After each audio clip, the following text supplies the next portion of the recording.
welcome to Doors and Corners, a sci-fi and fantasy film commentary podcast. I'm Brian. And I'm Zach. And every Friday we sit down and watch a science fiction or fantasy film and give our 2 cents on its quality, production, story, and trivia. We watch the film together, but without sounds or visuals provided to avoid copyright issues. But if you do have access, we encourage you to join us and follow along. Here, we like to keep things casual, and there may be discussions of spoilers or sensitive materials or language. But we do try and keep things clean and family-friendly. Ultimately, the goal of this podcast is to create the experience of us all sitting down and watching this movie together. So get ready to hit that play button, because we're about to get started. Damn Doors and Corners, that's where they get you. Welcome to Doors and Corners. I'm Brian. I'm Zach. And we are taking a weird turn after some time in the MCU, aren't we tonight, Zach? Just a little bit. This one was by my request because I just thought that it would be fun and funny, and it really fits with the fantasy part while being a little bit different from the other fantasy that we've watched, in that we're doing Who Framed Roger Rabbit? No question mark, because supposedly question marks in titles are bad luck. And I grew up with this movie.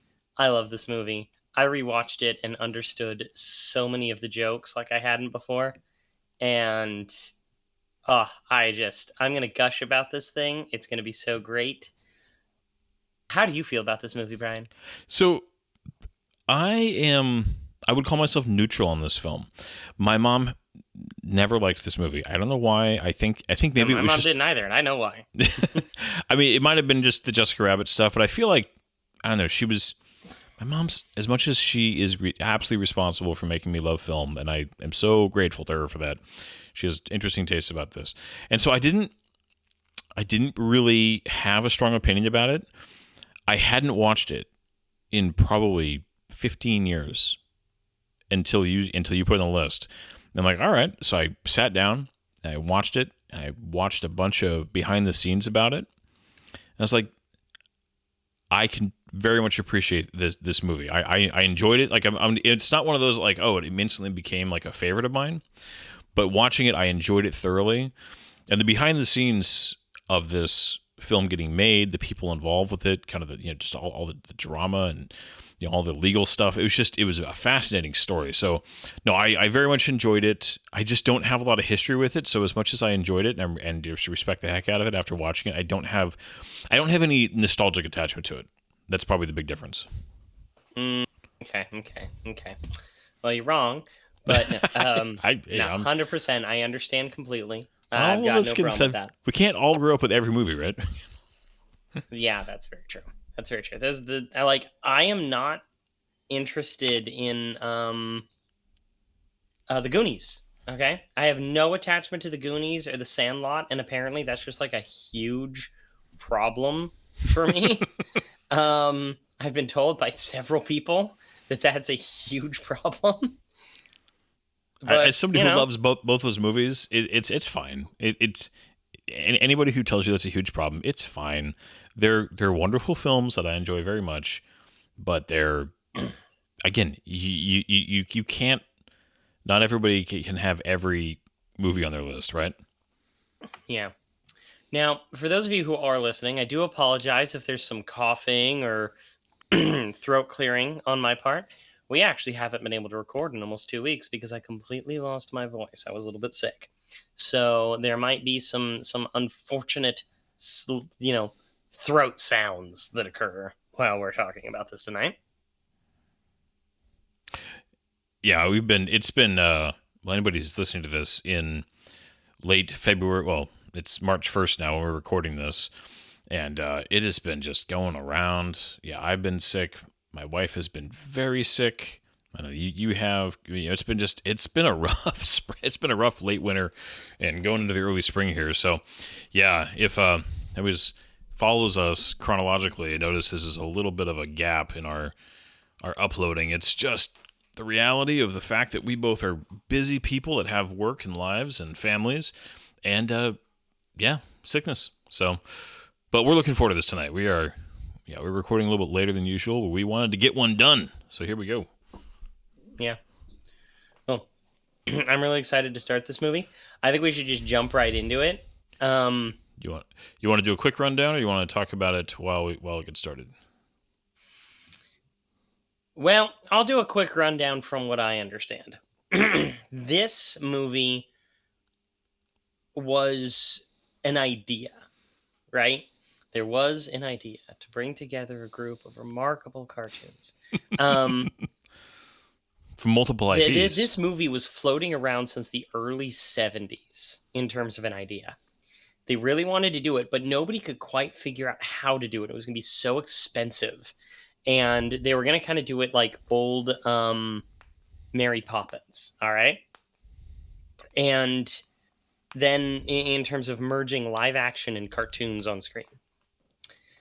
And they were going to get it off the ground. And then there was tumultuous financial stuff and it got shut down. And it got resurrected in the 80s through just kind of sheer determination of some of its writers and producers. And this movie would not have happened without Steven Spielberg behind the scenes. He pushed this thing through. Then they made a short film for this thing to show the level of technology that they were able to achieve in integrating cartoons and live action unlike anything we've ever seen. Because one of the big parts of it was the lighting and being able to have the camera actually moving while the tunes themselves are in motion. Yeah. One of the things that I find so interesting about this movie is that it couldn't exist before this time because of the technology and the skill, especially by its lead animator. Just holy crap, this guy by the name of Richard Williams. And apparently a tyrant, but a very talented man. Yeah. And it couldn't really exist after this time period either, because the invention of CGI made it so that that it's antiquated. So much work went into this. You don't need to put that much work into it anymore. I mean, think about it. 10 years after this, Space Jam comes out, right? Yeah. And they were able to get that to do things perfectly fine. But this movie exists in just this strange bubble of technology. It's like the peak of animation and compositing that then was outmoded by CG just a little while later. Yeah, this is both a great film. This is also like a historic artifact, right? Mm-hmm. This launched some careers too. This was the executive producer of this movie, or the co-executive producer, I should say, of this movie was a woman by the name of Kathleen Kennedy. And she had associate and junior producer roles in things like E.T. and Indiana Jones and the Temple of Doom, but Back to the Future and Who Framed Roger Rabbit really put her as an executive producer that is carried all the way through to some of just the most insane movies like Back to the Future Part 2 and 3, Gremlins, Arachnophobia, Hook, Jurassic Park, Schindler's List, A Twister, AI, Signs, Munich, all the way up until the time when she took over Lucasfilm and started working on Star Wars. And despite a lot of people saying that she screwed up Star Wars, there's no doubt that this is an incredibly talented woman. Oh, yeah. Who this movie was one of the times when she stepped forward and said, I'm going to get this thing made. And her contributions are incredible. Yeah. It just briefly, we'll probably talk about this more when we get to the Star Wars sequels next year. But yeah, Kathleen Kennedy, I am not a fan of most new Star Wars, but she gets an unjust amount of blame because I've heard, just as one little anecdote for modern stuff. Anybody listening to this, go research this on your own. But she pushed hard to make sure Andor happened, which pretty much everybody who hates modern Star Wars loves that show. Yeah. She's she's not a hack. And anybody who acts like she is, you don't have to agree with her opinions, you don't have to agree with her politics, but she's not a hack. She's a very talented woman who's done some amazing things. Granted, she had some amazing people around her. I'm not trying to diminish that. But I was trying to think of some other really fast, and we'll jump into this quickly, I know, but like Spielberg, I mean, the director of this, Robert Zemeckis, famous obviously for Back to the Future and Revenge of the Stone, and then goes on to do, has a really interesting career and actually has a lot of, film in, experimental animation, I guess to put it that way, like Polar Express and he did the Beowulf one, right? Yeah, just somebody who not everything he does works. I mean, well, famously too, Forrest Gump is skipped over that little tiny release that nobody ever saw. Anyways, he really was he's a creative guy that just likes to push and try things, and his directing style was a big reason why they had to push the technology, because he wasn't just going to do static shots like Mary Poppins where they could just put the animations in. Just like, no, I'm going to be moving the camera, be shooting this like a real movie, and we have to get the cartoons to work. And huge person behind the scenes that pushed this was Jeffrey Katzenberg in Disney. Yeah, I mean, he launched. Is it what age is that in Disney? I mean, it basically like is it the Renaissance where you had Beauty and the Beast and Lion King and Aladdin. I mean, just that massive second wave of what are now considered just all time classics. But Disney was, and it was before, on the ropes back then. Because Disney was on the ropes during the 90s, and Jeffrey Katzenberg was very involved with this movie. He wasn't even like CEO of Disney yet. No, he was just on his way up. He was just a guy. He was just with the company at the time. And huge part of it. Yeah, a lot of talented, amazing people all pushed hard to make this happen. And I'm like I said, this is a film that I'm so happy it exists, even if it doesn't have a nostalgic, twinge for me. It's both very good just on the surface, and it's also just important and curious, and just an amazing story of this group, multiple talented people all pushing together and making it happen. And it's just fun too. This movie is just getting I'm so glad we got Zemeckis, because he was the one who brought Christopher Lloyd in as the villain, and it's just a great. Well, I mean, that was after their first choice was essentially let go because they deemed that he was too scary. Yeah, okay? But when he was let go, it was like, I know Christopher Lloyd. Let's get him. Like, could you imagine if they went with the original casting desires for this movie? Harrison Ford and Tim Curry.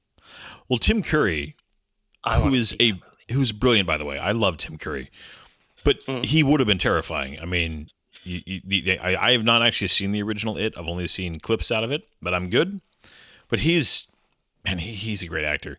Harrison, as much as I love Harrison, I'm so glad that they ended up going with Bob Hoskins. He fits the tone so well. I mean, people who we know him from Hook. We watched that last year, and he's so good as Smee. Yeah, but he really is one of those. He's one of those actors that doesn't get talked about, I think, a whole lot, but he's so good, and he's so good in this movie. He like I said, he fits effortlessly into the tone of this film, both the serious and the absurd. Everyman quality in like a legitimate way, because there's so many people that are cast as like everyman who are just maybe a little bit too attractive and like a little bit too unrealistically fit or something like that. Like, not throwing a shade, but right? he looks like a PI. He looks like a PI who doesn't care that much anymore. Yeah, he nails short, that vibe really well. Balding, angry man. Yeah, and nails it. And as we get into this, of course, Jessica Rabbit. Jessica Rabbit.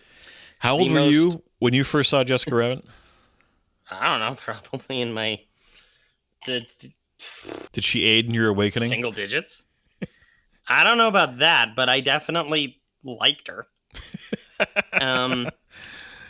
So those of you who know me, who are listening to this, know that I'm into 3D printing. And 3D printing, specifically resin 3D printing, which is different from most. And there's all of these 3D printable models, okay? And there's some very risque ones out there, entire subgenres that are a little bit like, okay. And one of the biggest recurring models that I see, even to this day, is Jessica Rabbit. And it'll be, here's a realistic looking Jessica Rabbit. Here's a comic or a cartoon accurate Jessica Rabbit. Here's Jessica Rabbit dressed as a character from Star Wars. Here's Jessica Rabbit in the Leia bikini. Here's Jessica Rabbit in this clothes or this costume from this thing, from this anime, whatever. She's still popular. Oh, People like Jessica Rabbit. She's just the ultimate animated non-anime sex symbol. It's weird. I mean, she's undoubtedly deserves that spot. I mean, I remember, as much as this movie's not nostalgic for me, I definitely remember her. I'll put it that way. Yeah, kind of difficult to forget her. But ready to get started? Let's get watching this thing. Not a super long film, not a super short film. An hour and 44 minutes long. So whoa! Those are my details, Brian. No, I already. You know what? I'm taking them because There you go. Go ahead and give us whatever deets you'd like. This is Who Framed Roger Rabbit. Again, no question mark, because that's bad luck, apparently. 1988, rated PG, 1 hour and 44 minutes long, directed by Robert Zemeckis, written by Jeffrey Price, Peter S. Seaman, Gary K. Wolfe. Based on an original novel, which for some reason I closed my notes and I need to reload them. It's based on a novel. I'll tell you the author later. Starring Bob Who Censored Hoskins. Roger Rabbit? Yes, it was originally called Who Censored Roger Rabbit. And despite being such a busy movie, it's actually pretty low in terms of cast. Your primary cast here is going to be Bob Hoskins, Christopher Lloyd, Joanna Cassidy, and Charles Fleister. You have all of the other voices. You have Alan Tilvern as R.K. Maroon and Stubby K as Marvin Acme. They're very famous names back in the day. But everything else is voice acting, and most of it goes, or a lot of it, I should say, goes uncredited. But one of the things that's worth noting is that you have talent coming in for this movie that is classic. You had people coming out of retirement for this. You had Mae Questel, who was Betty Boop in the 1930s, okay? She died 10 years after this movie was made, but she was the original Betty Boop. And she returned to voice Betty Boop in essentially a cameo role. You had Mel Blanc as Bugs Bunny, Daffy Duck, Tweety Bird, Sylvester, Porky Pig. You had the original Donald Duck, or not the original Donald Duck, the second Donald Duck, because the original had already died. But the main Donald Duck for like the second half of the 21st century. You had Jim Cummings. Okay, do you know who Jim Cummings is? Oh yeah, he's Winnie the Pooh. Yeah, he's Winnie the Pooh, and he's Darkwing Duck. Isn't he also Optimus Prime? I don't think he was Optimus Prime. I thought he was in Transformers. Anyways, doesn't matter. He was in something, but like, yeah, just an insane amount of voice talents behind the scenes. And of course, you also have Kathleen Turner as Jessica Rabbit, which, interestingly enough, she was uncredited. Like, she got paid, but she didn't want the credit. She wanted She wanted the character to be kind of mysterious. I thought that was kind of cool. Yeah. No, I think, like you said, all the behind the scenes talent behind this is.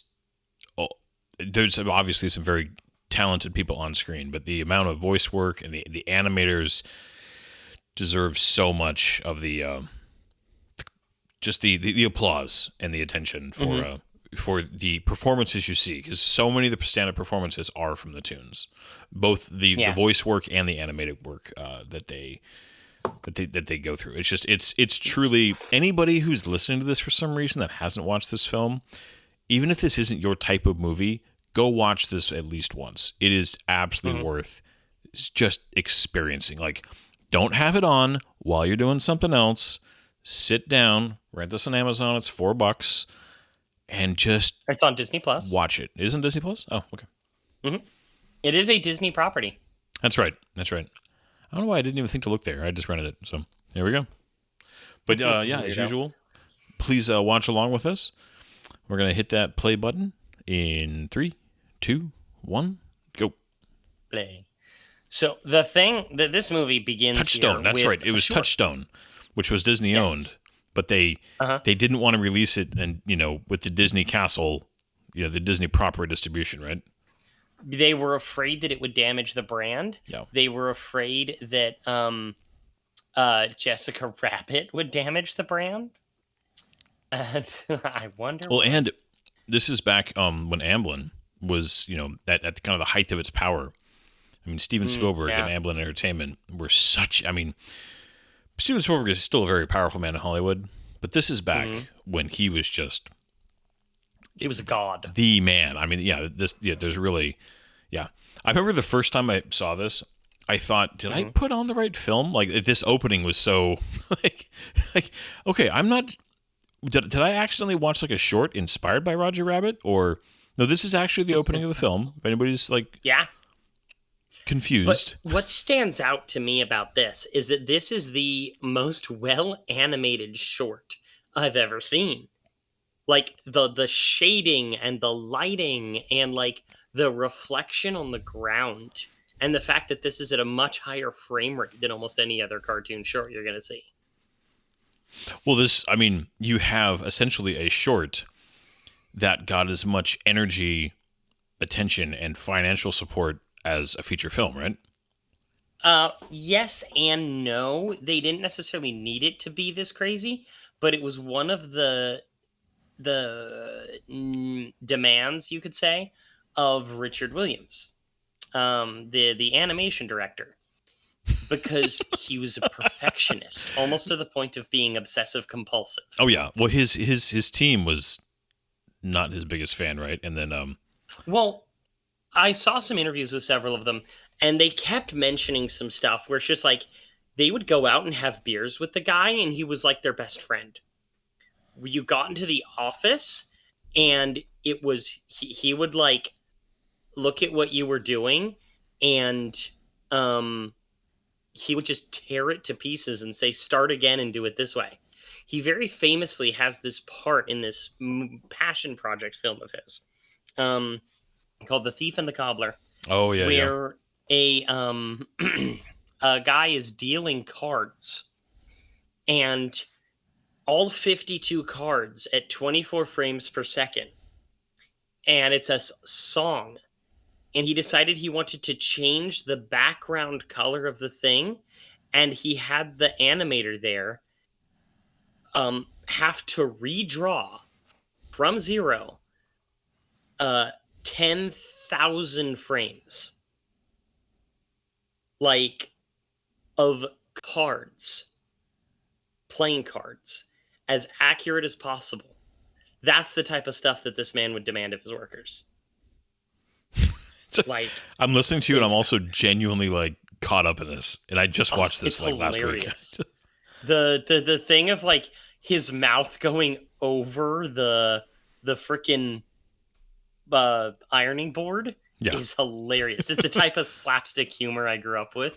I just freaking love it.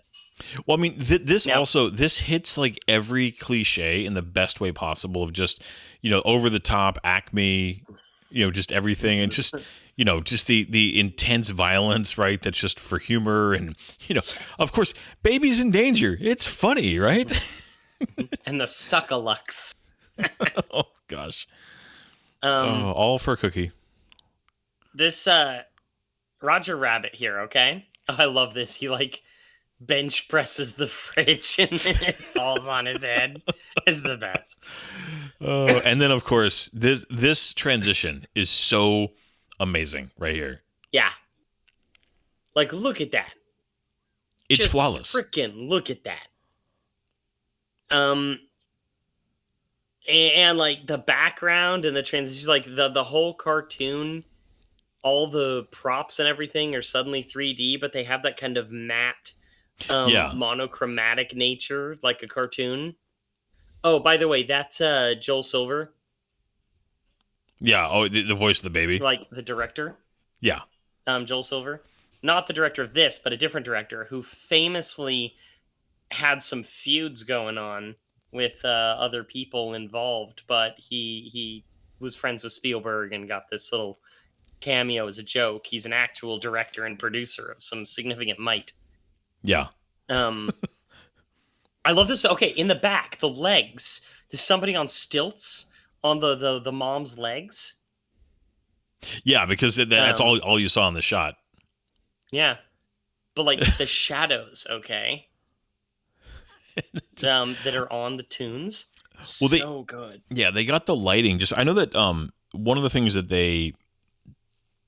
it's curious because I watched all my behind the scenes stuff after he's getting his holster with his whiskey.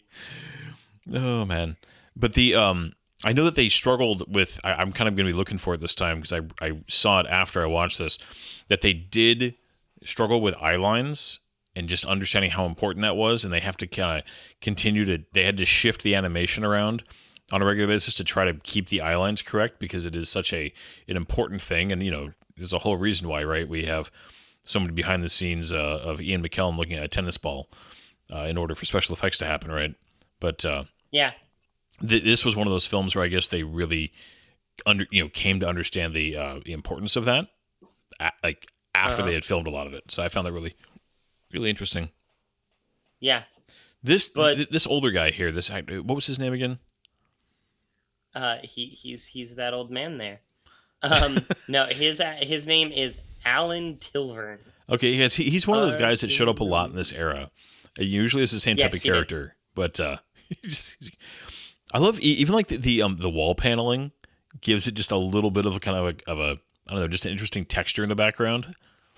Mm-hmm. And but he has the look of like a classic bad guy, like a mob boss almost. The closet back there with all the film reels just like in his office. Yeah, well, that's actually important because they use that later. Yeah. But okay, look at this thing in the back. Okay, Herman Sherman's. It's this poster for a short with Roger Rabbit and Baby Herman, and Roger Rabbit's dressed as Hitler. Well, the idea that he's like that he's got like a history. And didn't they make some of the? Because they never made another feature film with Roger Rabbit. Weren't there some shorts with him though that were made? There were, yes, with him, with Baby Herman, and with Jessica Rabbit. Naturally, I love that there is zero subtlety to his alcoholism in this movie, right? No, zero. It's just like that's part of it. He gets over his alcoholism by the end, supposedly. Oh, it's again, it's like a surreal, like a hyper real, just everything about this movie, and even about that it's so, just up front and center. This isn't a subtle film, if that makes sense. Oh no, this is the furthest thing from subtle you could be. The posture he had under that shelf, just like sideways, and Dumbo randomly shows up. So they have here, he's on loan from Disney, him and half the cast of Fantasia. And then over the next couple minutes, you see the cast, you see cartoons from Fantasia hanging around and doing stuff. He works for peanuts. It's great. Yeah. So, of course, RK Maroon is supposed to be, and Maroon Cartoons is fictional. But it's supposed to be kind of like Warner Brothers or Disney by themselves, right? And I don't know. They're like, if you watch old LA noir stuff, there's a lot of places that you end up going like this, and the film productions want to see there's the brooms from brooms from Fantasia. Fantasia. Yep. And The stork this from guy's about to Dumbo. crash through some people from Fantasia here. Yeah, there's the hippo and stuff like that. Well, and it's, I mean, if you're watching this on a modern screen with high def, I mean, you can see some matte lines here and there, but Mhm. I mean, part of what is just amazing about this film is the sheer quantity. They didn't just, have a couple tunes in, I mean, because they had the famous Gene Kelly dancing with Jerry, right? And then they had Okay, that's a brief little thing there, but those are the minions down there from they're Maleficent's minions from Yeah. Sleeping Beauty. But okay, but Oh my gosh. you had that that little thing there. You also had, we talked about already, Mary Poppins. There's been examples, but this took it to a level. I mean, just that scene, the sheer number of tunes, and how many of them are, and not just like moving around, like they're interacting with everything. They're moving, around and through. The kids smoking Lucky Strikes. Oh my gosh. Yeah. It's just, So you know what I mean? Sorry, I find it just so amazing, the quantity along with the quality. Sorry, I just wanted to point that out. Yeah, no, totally. I completely agree. So these red cars were a real thing. They were these trams, right? I forgot to mention something about the script for this movie. Do you know that this is actually written from a script that was supposed to be a sequel to the movie Chinatown? I did hear that. You're talking about the classic Jack Nicholson film, right? Yes. Yeah. No, I that's remember reading that. And serious movie. yeah. Well, and this is back before the freeways took over L.A., right? And Yeah. it was kind of like laughed at as like, would this really be a thing? Look at L.A. now, right? Yeah. But that's just it. The whole thing about like he's buying the red cars and buying property so he can demolish the property and build a freeway and take the public transportation out of the business. Yeah, a new outfit about the red car. It's a business plot that comes out of a script that was a sequel to Chinatown, and it got integrated into this. And that was just so weird to me. Heck of a thing. Man, they all get this. Oh man, love it. Just everything's just so classically 50s too about this. Just the vibe of just kind of classic 50s Hollywood, the way everybody's dressed. It's both realistic to that era, but then they also like, well, but there's cartoons walking around. Like, what's going on? Just, they hit that balance really, really well. Mm-hmm. This like random cowboy just like sitting next to him. He's barely moving. I'm just sitting here drinking. So one of the things that I didn't realize, okay, is this actress. All right, she's present through the whole thing, but she's technically important. She had a bigger part in the original idea that didn't end up playing out, but she's a presence through the movie. What I didn't realize is all the stuff that I've seen her in, and I didn't know it was her. She's the snake lady from Blade Runner. The one who gets shot in the street by Harrison Ford. And more than that, she's on Enterprise. She's T'Pol's mother. Oh, wow. T'Pring. Okay. Yeah. It was really strange. That's interesting too. Yeah, I mean, I knew who exactly you were talking about in Blade Runner because she had just her like hair and makeup was so the glass is drinking out of that clear thing gets shot and falls through the window. Yeah. So I look at the big glass that he was drinking out of and just the effect on his face. I'm sure that was all very intentional. Right? Did you catch that? Oh, this movie is one of the most like intentionally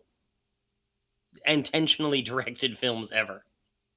That is a big glass. And then this is kind of eats the egg also. Right? Oh gosh. This melodrama. Toon killed his brother. And he's like walking away. It's such a 1940s thing. And dropped a piano on his head. There's literally a tumbleweed. Yeah. There's a Ugh. dog in the background. And those red cars, they weren't actually on any lines. If you look closely, there's no wires above them where the power would come through. They're actually just buses Walt running sent on me? diesel. Yeah, Is that Walt supposed to be- sent me. What a great Yeah, bastard. is that Walt Disney? I couldn't find this gorilla anywhere. I think that he's an original creation. I mean, couldn't he'd find be any a good information on bouncer. who he is. Nice. A monkey suit. Wise ass. Like that right there is kind of the moment for me when I was watching this when I was younger. I'm like, oh, this is an adult cartoon. This is for the older people, you know? Well, I think a lot of people credit, and Pixar deserves a lot of credit for creating animated films that adults and kids can both enjoy. But this was way before Toy Story. And Yeah. there's a lot of stuff that kids obviously can laugh at, but there's so many jokes for the adults. So the scene that we have here is supposedly the most complicated scene in the entire movie. So you have all of the live action stuff moving for this octopus bartender as he's shaking drinks and taking money, but the penguins in the background. Each one of the trays is live action. And these penguins are moving around with them. They had to pace it properly. They had to have these like little robot arms moving back and forth with the trays holding it still. And then they had to comp in the actual penguins. And it's just like it's so difficult and it's so complex. This guy, This guy. he's just funny. So Disappearing ink. this is a guy by the name of Stubby K. And he was in all kinds of stuff.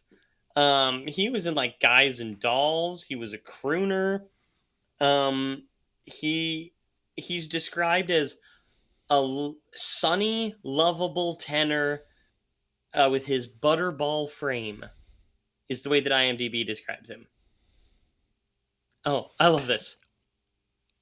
John Rossen. I mean, it's like, but just like the whole interaction ideal of when the that tune. penguin walked up, and the interaction with putting the tray down, him grabbing the menu, throwing it down, and the whole thing being carried away, it's flawless. Yeah. And then right here, like they actually have a piano that played the songs like automatically and animated in their hand movements to follow. And this is also the first example that you have of the iconic cartoons sharing the screen. Because there was this big argument behind the scenes between Disney and Warner Brothers about their iconic cartoons, such as Daffy Duck and Donald Duck and Mickey Mouse and Bugs Bunny. That who was going to get more, who was going to get top billing, all this stuff. So every time one of those major iconic cartoon characters pops up, their counterpart is with them and they share the screen down to the second. Yep. Yeah. Ah, But yeah, Betty Boop. here's Betty. Still, I mean, she is one of those just iconic classic cartoons, right? That, I mean, she was Jessica Rabbit before Jessica Rabbit, right?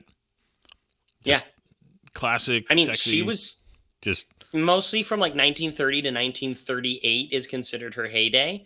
That's when the voice actress was working and voicing her, and then she kind of went away. But she's that's the original voice actress. Came back almost 40 years later, 50 years later. And I love that she's in black and white too. It's just a cool touch. Mhm. Just Now, there was a tradition among Betty Boop animators that they actually carried over into this movie that has since been digitally replaced. It's no longer in any of these cuts. But if you're to find like an old VHS, it'll still be there. There's a single frame of Betty Boop. I believe it's in this section right here when she's like watching with Eddie, of her topless. Like a single frame. It's like right here or something like that. really. And it's like You they just would do snuck it stuff in? like that. And they did the same thing with Jessica Rabbit in two other parts in the movie. There's a nipple slip and there's a lack of panties shot. But they've all been removed, but they supposedly existed because that was like a weird tradition for animators to try and slip in a single frame of something nasty. Well, yeah, because if it's this is, I'm assuming this is animated in 24 frames per second, right? I believe so. Yes. Yeah. It's animated on ones, with some of it animated on twos.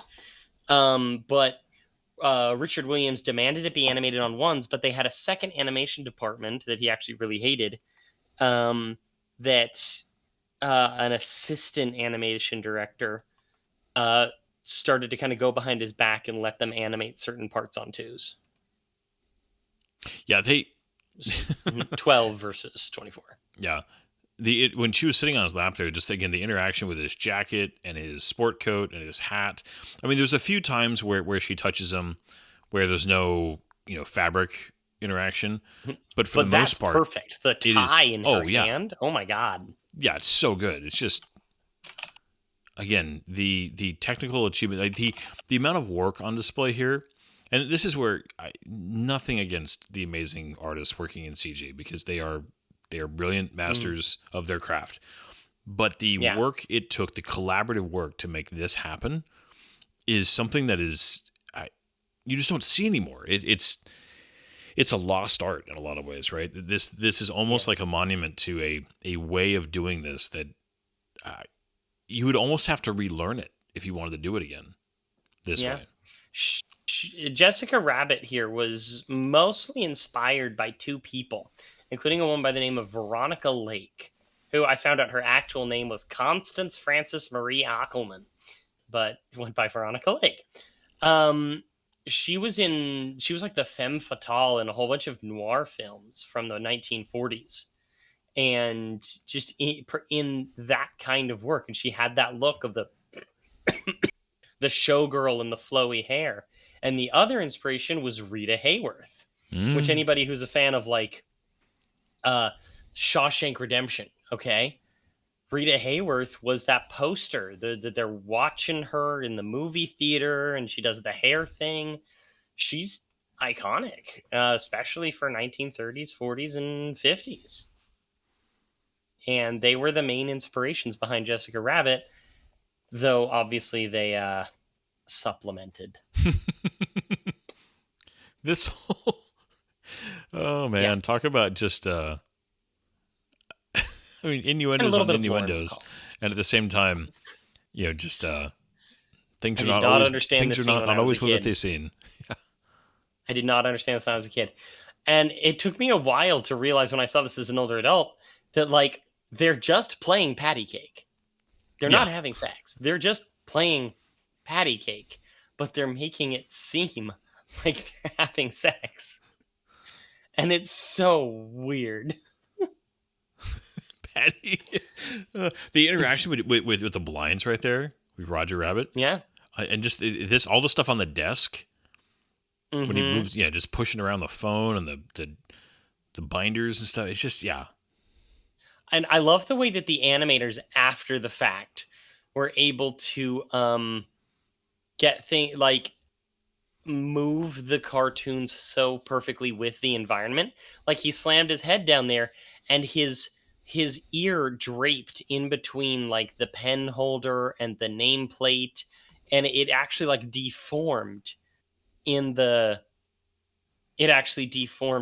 shape of those things.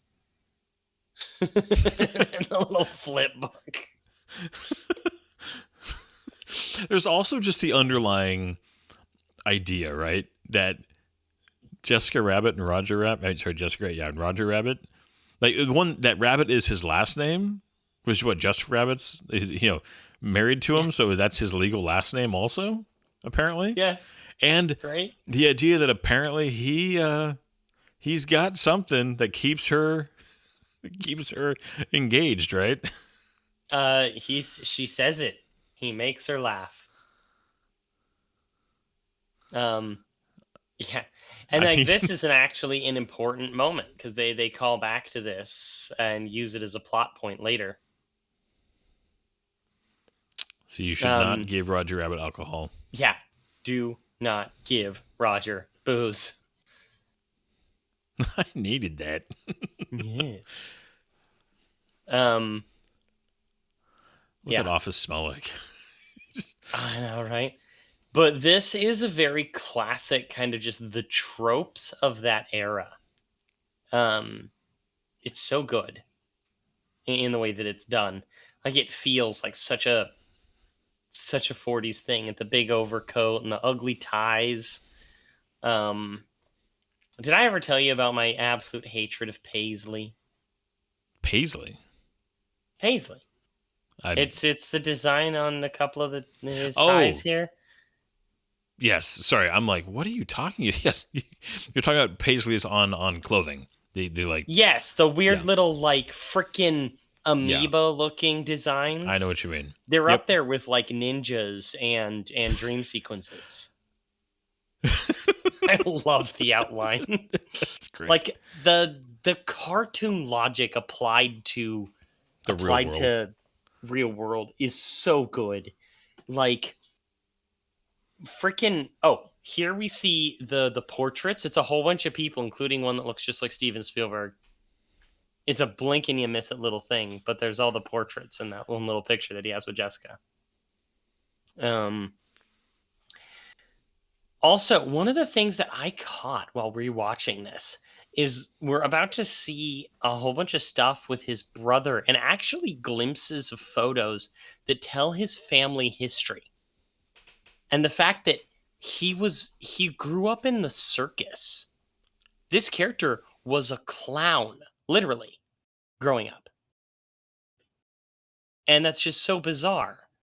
But it ends up making sense later when he does his little song and dance routine in order to distract the weasels. Because that's what he does. He's a clown. I found that really interesting. It's something I never caught. I didn't know that either.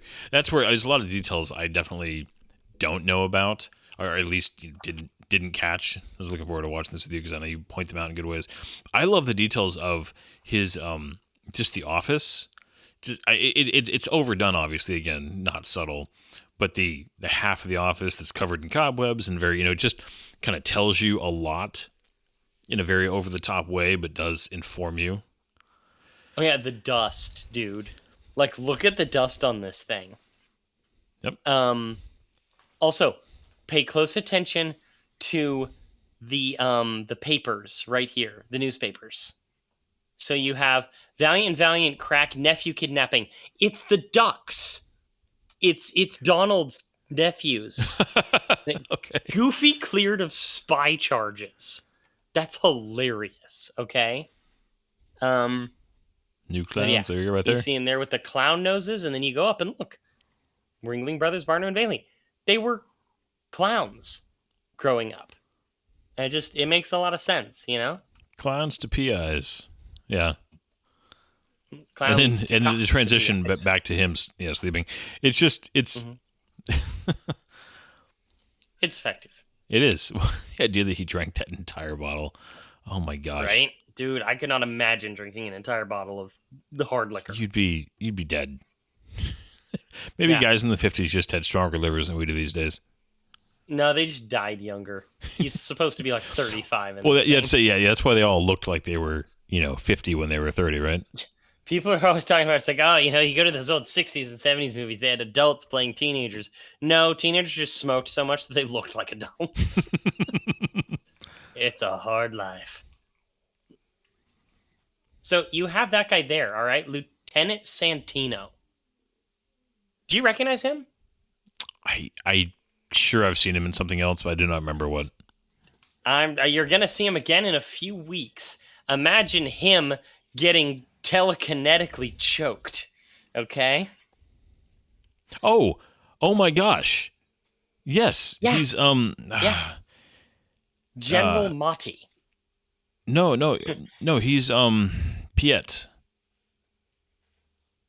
No, he's not Piet. Piet's not. from Empire Strikes Back. The character's name is Mati in A New Hope. Um, and Oh, he's the one who he's Vader in chokes. the round table. And he's like, you Yeah. don't. Yeah. Okay. I'm trying to remember his exact words. Like something about your old religion, like, don't try and frighten us with your sorcerer's ways, Lord Vader. Your sad devotion to that ancient religion has not helped you conjure up the stolen data tapes or given you clairvoyance enough to find the rebels' hidden fort. Yeah. And then he gets choked. I just saw it too. And this scene. It was sorry. This was bugging me for a second. Because Joel Silver is not a director; he is a legendary producer. Just He's not a director. I knew he was a producer, but I thought he was a. I'm thinking of Silva. I'm thinking of somebody else. But Joel Silver has little movies like The Matrix and Lethal Weapon and stuff like that. His filmography is insane. But yeah, sorry, I knew there was a Star Wars connection. For some reason, I was thinking it was later. But yeah, you're right. He was in A New Hope. Well, if it's just like whoever this was, just had these safe dropped on their head. Yeah. Yes. Well, it was the guy, the one with the invisible ink. Yeah. The one that she played patty cake with. But I mean, what a way to go. You can see the coat. His head is like, don't show his head. Now, this entire scene with the hole and everything that we just saw there inspired an episode of Supernatural. Supernatural, much like its predecessor, The X-Files, would about once a season have a funny episode, have a comedy episode, right? And it was called I believe that the episode was called Hunter Heroicide. And it had a guy who was psychic but senile and just watching old cartoons, so that old cartoon logic began to affect the world around him. And it plays out with the effects of old cartoons, including a portable hole that a guy was using to steal money from safes. And of course, here we have the introduction of our villain, Judge Doom, played by Christopher Lloyd. Okay. I know he's got a nose prosthetic on. He has some fake teeth in also, right? Yes, he has fake teeth and a fake chin. But his nose is not at that point in real life, I don't think. I don't believe so. I mean, it is Christopher Lloyd. Oh God, I love Christopher Lloyd. And unfortunately, he went on to appear in the single worst episode of The Mandalorian. The most recent thing that I've seen him in. It made me so sad. But yeah, let me see. Is that his fake nose? He's got a weird nose. The most recent thing I saw him in was the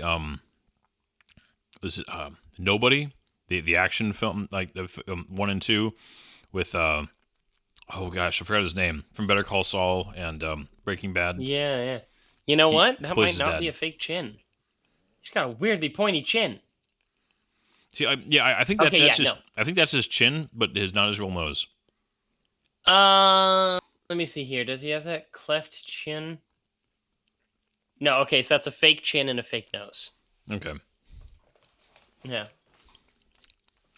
He is the perfect balance of menacing, but not not like in a give children nightmares. Yeah. Not till later. Shoe. Right? They chose the most pathetic shoe. This really is just this is not. I don't know why this bothers me. What? It's so. The death of this thing? Yeah. It's horrible. It's like so sadistic. It is. It's so cruel. It's so needlessly cruel, you know? Yeah. Turpentine, acetone, and benzene. That's a solvent used to clean film. It's like an actual thing. It doesn't quite look like that, but there's a reason for it, you know? Like, it's such a funny little in-joke for production companies and filmmakers. So, okay. But yeah. Are certain tunes Sentient and other tunes not? My understanding, if I'm judging this correctly, and this is a huge thing for me, okay? I have a little soapbox to stand on here. There is a difference between sapient and sentient, okay? Is I it like the believe that difference between all like dogs and tunes- humans? Yes. Oh, All my. of them are sentient, but only certain ones are sapient. Oh, yeah, baby Herman. Such a pervert. There's a scene that I was going to mention earlier, but I missed it, where he looks up his caretaker's skirt. Well, and they at have the a very couple beginning, of right when he's frames walking of, off like, the set. Yeah, a couple of frames of just the most like grotesque pervert face on this baby. 50-year-old lust and a 3-year-old dinky. Oh man, That is a line, isn't it? I mean, the voice really sells it too. I mean, it's just, I think the old timey cigar and oh man, Yeah. What was the character's name again? Baby Herman. yeah. Because his voice is a guy by the name of Lou Hirsch, and man, he was in all kinds of stuff. He died. No, he's still alive. He's the same age as my dad, but he was always these like gruff kind of like angry looking dudes. He was like a cook in Superman 3 when Superman's getting drunk. Stuff like that. Okay, Like he always looks dirty. man. This guy drinks. Sorry, I keep getting. I'm wondering. It must have just been like what, like water with food color in it, or like apple juice. Usually of some kind, apple or juice. the classic glass magnifier. Mm-hmm. The whole last will and testament thing. Yeah, because everything in this movie revolves around the fact that, this character, this isn't Maroon, this is the other guy who owns Toontown. Marvin Acme, like, the Acme products. Yeah. His will says that he bequeaths Toontown to the Toons. If the will doesn't exist, then Judge Doom can buy Toontown, and if Judge Doom can buy Toontown, then he can make his freeway. And that's, like I said, that came out of freaking Chinatown sequel. The immediate just like under the sheet next to him, just Yeah. oh man. But like I love stuff. On the pillow there, the sheets. Uh-huh. When he goes back, like the interaction with the dresser and the lamp back there, his shadow on the wall behind him. It just, man, I don't think I ever struggle with my suspension of disbelief, right? When it comes to this film. Because I mean, this is being created. I mean, of course this isn't real. But there are movies that you keep getting distracted by it not being real. And there are movies that just never take you out of, like once they set up the, they establish their premise. And once they've established their premise, you just roll with it because they never do anything that makes you doubt it or somehow feel like, wait a minute, you're kind of cheating your own premise now. And this is such a good example of a movie that just never takes you out of like what it has set up as being real. Yeah. Now, one thing that should be mentioned is that Bob Hoskins actually had a really difficult time on this movie. I'm sure he had a hard job. Yeah, he had an incredibly difficult job doing this movie. Like, I need to find a good interview with him talking about it because he's an interesting guy. Yeah. He died recently, unfortunately. Yeah, I'm sorry, I should have said that. But yeah, this scene right here is actually him. What do you call it? That's the will. Spoilers. Yeah. Like he found it and wrote a love note over it. Do you want to talk about this this actor, Charles Fleischer?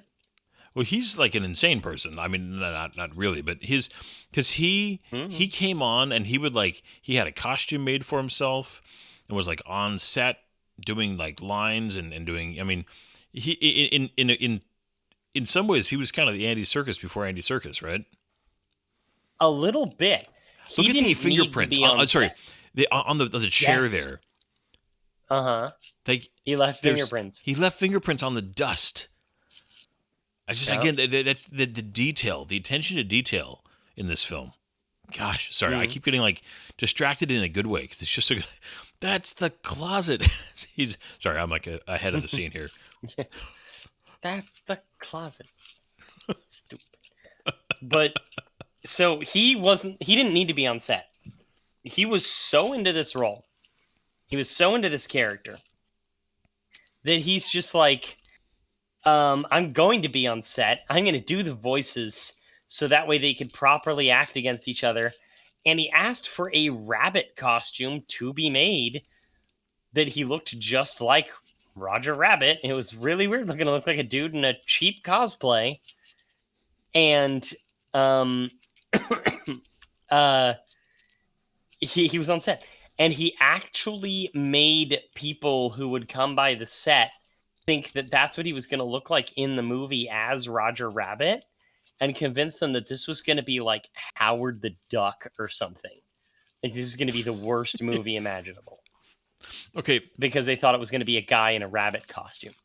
all of this, But he by was the way, so dedicated. Yeah. So dedicated to this role. whole scene with the weasels and Roger Rabbit, trying to hide, but he can't hide because of the handcuffs. To find out later, he could have slipped out of them whenever he wanted to, but he just committed to this bit to save his skin, right? Because he knew that if Yeah. he, as soon as he got his hand out, that he would that he had to maintain this. There's like some trust here, I guess, if that makes sense. Yeah. Because if you think about this scene in that context later when it's revealed, and he's like, "Wait, you could have done that at any time." Now the guns in this scene Uh-huh. that are being like hung by like Like wires and on yeah, they're gimbals like and things like that. fishing line and on little tiny and just like the work to make these, and it is a little janky once or twice, but again you still believe it. Yeah. Yeah. This was apparently one of the most lingerie. difficult scenes to film because they had to do it so many times. And Bob Hoskins had to like have his hand in the soapy water for so long. Like it's difficult. But like look how smooth that Thompson moves. Yeah, You know? and I mean his hand around this revolver. It's not bad at all. I mean, like I said, if you really nitpick it, soap. But it's I mean the smoke in the air. Again, they get the just out of focus here and there when they're in the back. They get the perspective of when they turn and they get a little bit further away. They get smaller. I mean, they really just it's man. Yeah.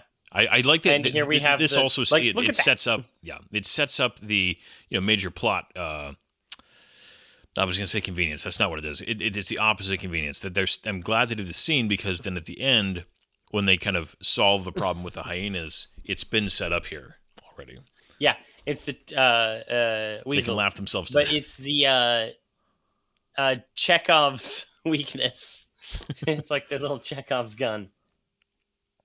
But yeah, that was just like I think that was like a Colt Trooper, the revolver. Yeah. Colt Trooper, that was like the detective gun, you know? Like very common. You know? What did he have in? I'm wondering, did he have like inflatable balloons, or like Yes. what did he have underneath his coat here to make this happen? He had an entire rig that was mechanical.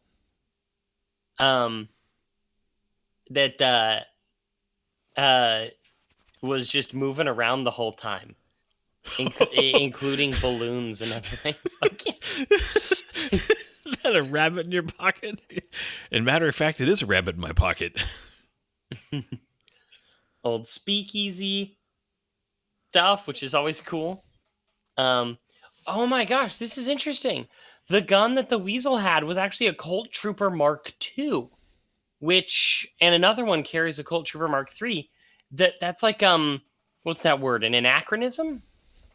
Because they weren't invented yet, but they were supposed to be kind of referencing like the original Colt Trooper, which was the old like 38, 38 special type of thing. His eyeballs knocked over the beer. Oh, I okay. love that guy. I have this toolbox. It was my dad's, and I like literally I can turn and look at it. I keep my my ratchet set on it. That's funny, that old Craftsman toolbox. Just one of those funny little old stuff. Like he just slides. Just it's one of my favorite gags in this entire movie. And he puts it back on. I love this. Not at any time. Only when it was funny. It's like he has this nature, this rule set that he can only do certain things when it's funny. Like he can't help it. It is in his nature. And I love that. There's just something amazing about it. Yeah. Well, and it's funny because I generally don't love slapstick humor. It's just not my, my preferred humor. But it is really well done. It's got the there's something about committing so fully to it. And I also like when it's done in a more kind of classic way. Like Laurel and Hardy or Three Stooges type of thing? No, I'm thinking like this, like the old like Tom and Jerry stuff, the old just okay. Roadrunner and the Coyote stuff, where it's just there's a lot of pain and misery involved, right? The Three Stooges definitely had it also, where there's always somebody getting hurt. Because people getting hurt slapstick is funny. If it's done well, I love slapstick.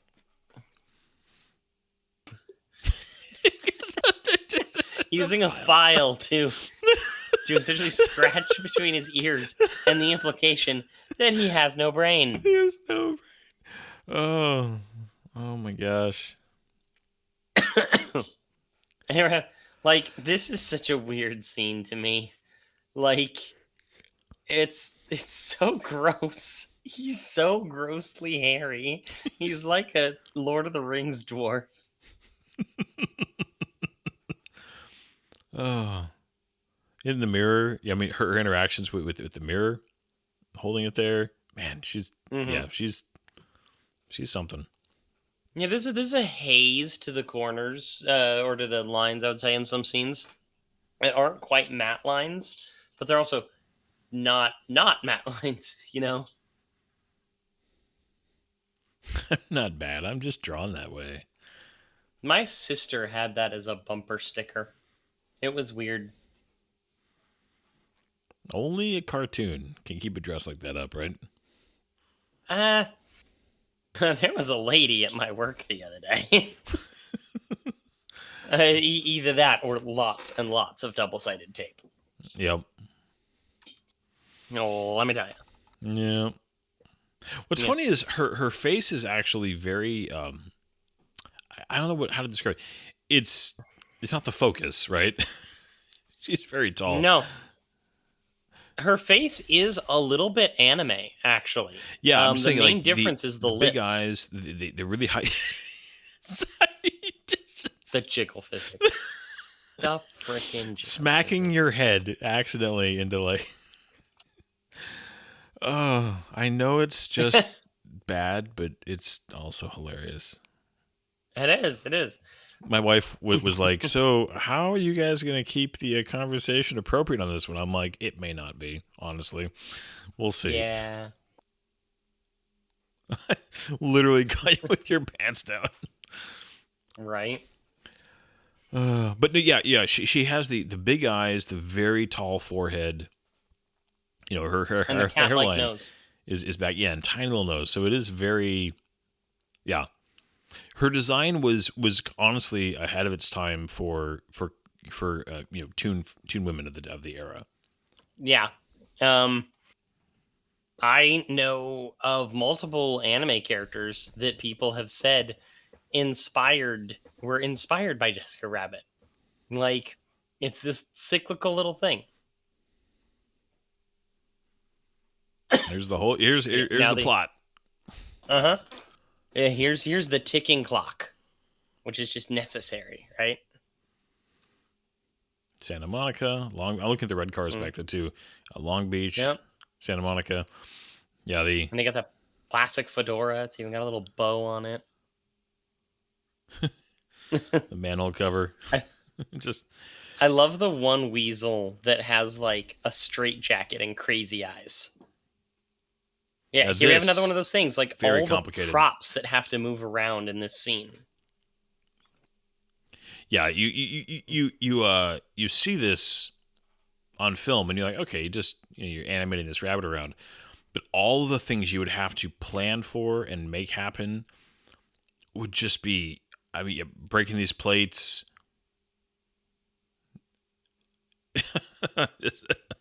The interactions with on the just everything. Yeah, it's very complicated. The amount of planning you would have to do. This is not a movie you could improv on. You would have to meticulously know what you were going to do ahead of time.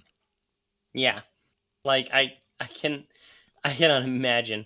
What they also have some scenes where they fix the eyeline problem that pops up so much. Yeah, they have to kind of shift the animation around to keep it accurate. That's at least what I read and saw in an interview, was that they had to basically, as they were animating, like shift the animation around just to keep the eyeline accurate, because it was so distracting when it wasn't. And they do it in some really funny ways.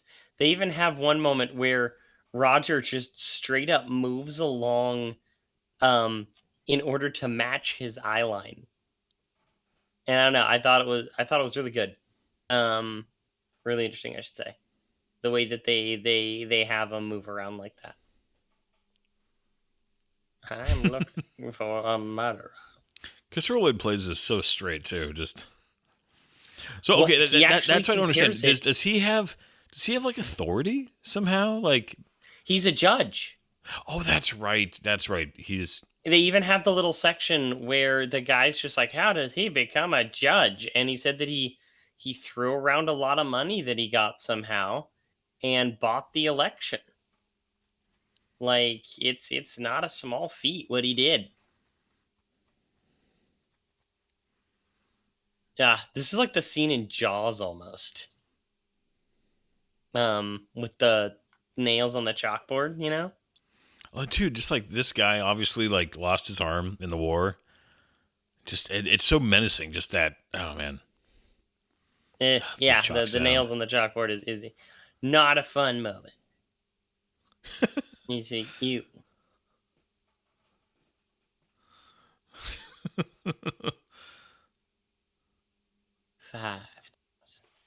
$500. And then this is a joke that calls back to the famous, not Humphrey Bogart, the other guy, Jimmy Stewart movie, Harvey. And I realized watching this with my wife that, like, nobody's going to get this anymore. This is an old-timey joke, you know?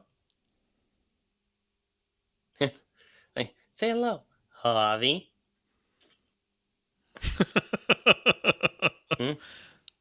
I mean, everybody would be not necessarily completely drunk, but most of the people in this bar definitely would be a little bit inebriated. A little bit less than sober, shall we say.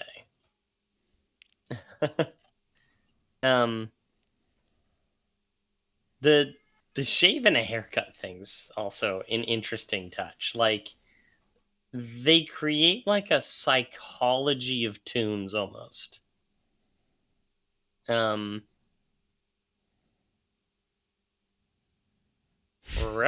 Drunken retro. So one of the things is that he actually compares himself. Christopher Lloyd compares this role with doing Star Trek. That he loved playing these villains. I'm that sure it were was so fun. yeah, he loved it. He thought it was great, and that's one of the reasons why he jumped at making doing a villain role in Star Wars, even if it was a small one.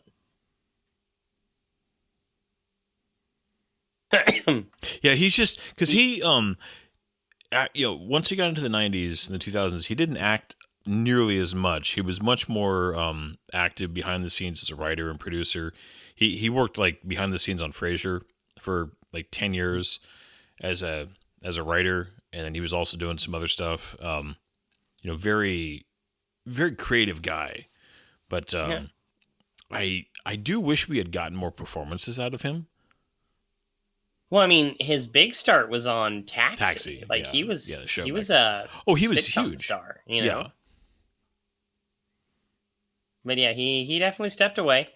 One of his more recent performances, he showed up in a live action skit as the character of Rick from Rick and Morty. Now it's a big deal because all these people are like, Rick's clearly based on Doc Brown, so to have him show up as the character of Rick was really funny. I'm not a big Rick and Morty fan, but I did really appreciate that.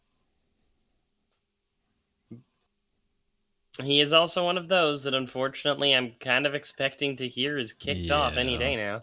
Because how old is he now? Old. Dang, Yeah. where is it? I just was looking at it. 1938. So he's coming up on 90. Come on, give me it. Yeah. So it's The ears. his ears holding him up. He's Now, this is the part that, like, it fits with this type of story, but I feel like Mr. Judge here, Judge Doom, would know that this is not what you want to do with this guy. I mean, maybe, but it's just funny, right? Exactly. What the dark nuts. And it also gives you the classic Yeah. Well, Like- and rabbit season, duck season, you know? yeah. I do. Yeah, that was the scene right there with his hand for just a second that they couldn't get right. And Yeah, if you you look could- really fast, Yeah. you, you could see Sorry. the neck I and lo- the hand. Sorry. When he grabs the waitress, just grabs her by the chest and pulls By her the down. cleavage. Yeah. just grabs her by the boob. like- Good cartoon fight. Yeah. But again, this is one of those things where the stuff that they had to do with the props, Oh, if yeah. you remove the cartoons and are just able to see what they were doing and what they had to do in order to make that work, it's crazy. But also you have this scene where nobody wants to touch it, you know? Yeah. It's supposed to be a hint that Doom is a tune, Doom. but even the humans don't want to touch it. And so No, I it's feel nasty. like it kind of falls flat, you know? I don't the wanna sound touch effect against the acetone. window. Just that like classic frying pan. Just I love the classic frying pan sound effect. It's used later with Jessica whacking him on the head. I have this weird nostalgic love of the frying pan sound. I always remember playing Super Smash Brothers Melee, and the character of Princess Peach has a frying pan that she just kind of pulls out of nowhere and will whack people with. Makes such a great sound effect. Oh, yes. And now we have the introduction of the car. this thing's great. I want one of these. Right? A car that just drives itself, even if it is a little bit of an asshole. You know, it's a cab. It looks like it came from New York, probably. Yeah. What was the name of the cab again? Yeah, he makes the Brooklyn reference there. So yeah, a little bit of a Yeah. New York joke. I'm not sure his name is. I mean, okay, they're definitely having to like kind of move the steering wheel around like with his hands. Kind of keep it in his hands, right? And you can definitely see the black lines, but it's still. I mean, again, you just roll with it. At this point, you're in for the ride and you go for it. Yeah. The sound, And they actually the had coconut him in sound like effects a of little, the weasel's a heads. little thing. They had him in a little, like buggy. And it's so weird. These cops are like Benny. supposed to be 1940s cops, but they seem to be straight out of the 70s. Yeah, You know? they do look a little bit Not really more modern. 1946. I'm trying to find the voice of the cab, but for some reason it's not listed on the IMDb. I remember looking it up earlier, but I can't find it. This lever. Very speed racer, you know? I have expected it to go dring. The eyes in the windshield Wee, and just these cops. flying. Of course, they're fine. Yeah. A bridge. A bridge. Oh gosh. Just it's fun. I Now, don't wanna watch it. I kind of just I'm getting caught up watching it.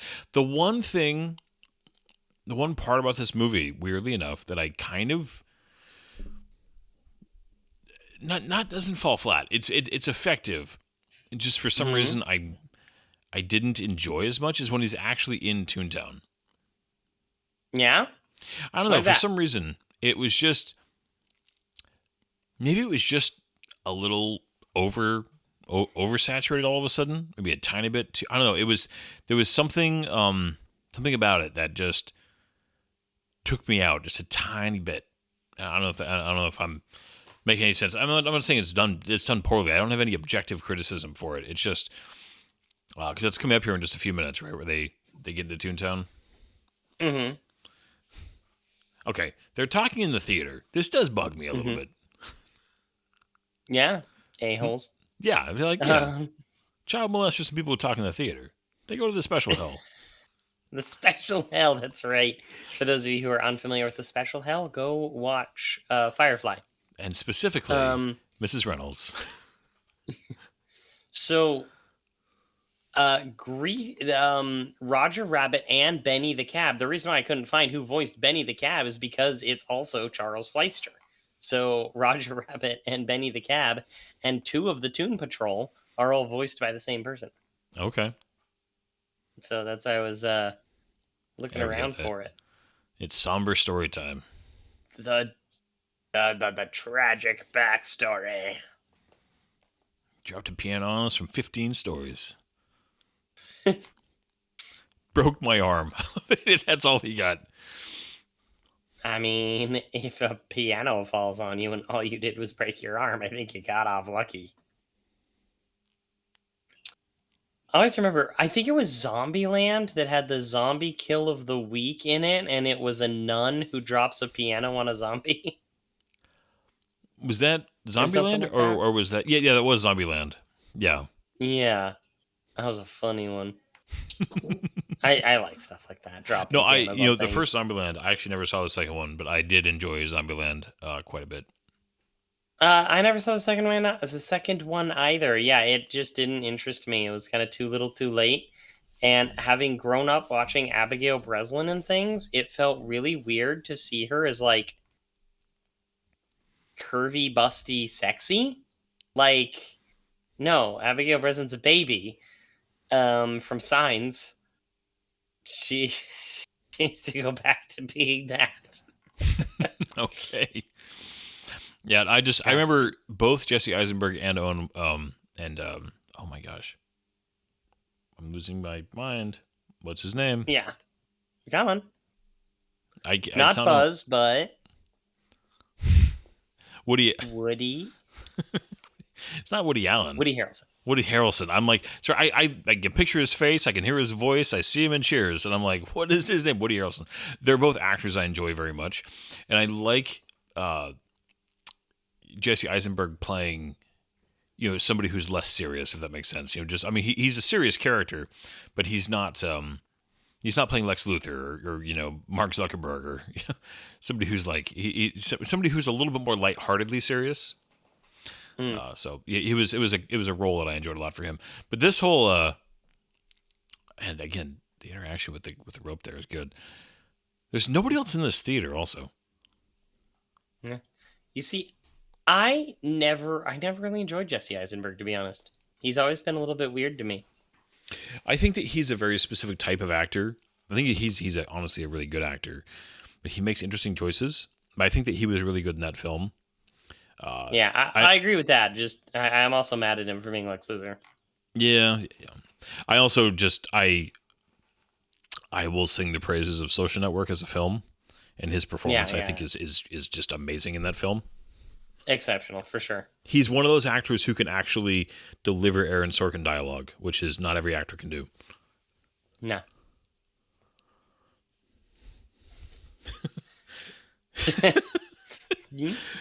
Don't be ridiculous. The amount of the voice work for Roger Rabbit is such an important part of what makes him work as a character also. Because you know what's funny is I remember when I went to Disneyland for the very first time, this would have been 92, 94, somewhere between 1992 and 1994. I love this. It's the sound. Great sound. It's perfect. But I remember my mom, I was mad at my mom because she kind of gave in to my sister because Toontown had opened. I remember Toontown was like brand new. It had only been open for like a year or two at Disneyland. And Toontown had so much Roger Rabbit influence because this movie was a big hit. He's huge. And I was so upset because we finally got to Disneyland and I wanted to go to Tomorrowland. I wanted to spend the entire day at Tomorrowland and see I want to go on Star Tours over and over again, right?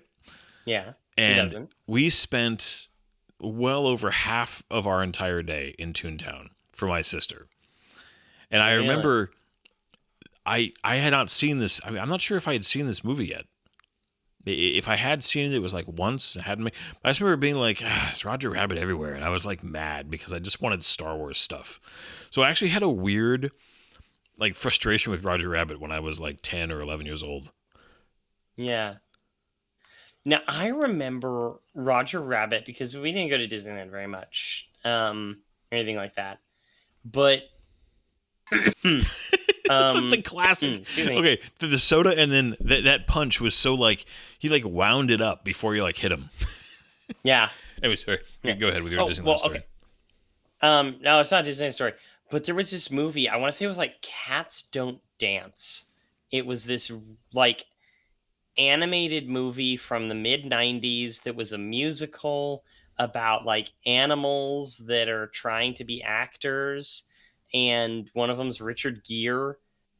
And it's weirdly cited by furries as a sexual awakening.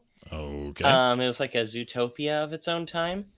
But it had a short, I want to say it had a Roger Rabbit short in front of it. And was it Cats Don't Dance? Now I'm second guessing myself because that might have actually been early DreamWorks. But oof, brutal.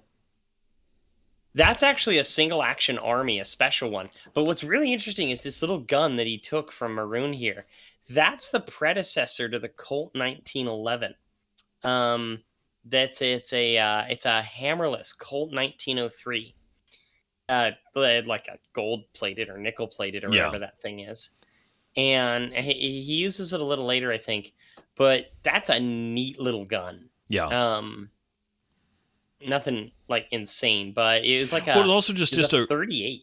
Yeah, but just also just an early example of essentially a first gen kind of Browning action style firearm with a slide and everything. Yeah. That we were just developing those, and yeah. Now this is a famous tunnel. Yes, it was later used in Robert Zemeckis' next movie. Otherwise referred to as Back to the Future Part 2. Yeah. And it was an actual tunnel as far as I know. Yeah, an actual road that was known in that area. Yeah, this is a tunnel. It's in LA. This is like up in the Hollywood Hills. Is it now? Somewhere. I mean, it is a famous tunnel. Oh, this is great. I love this. Is it still there?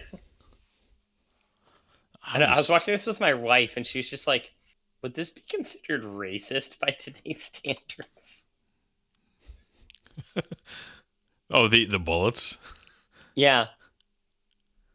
Like, I love this. You have the Mexican bandito on the right. You have the little prospector looking dude next to him. You have the stoic Indian.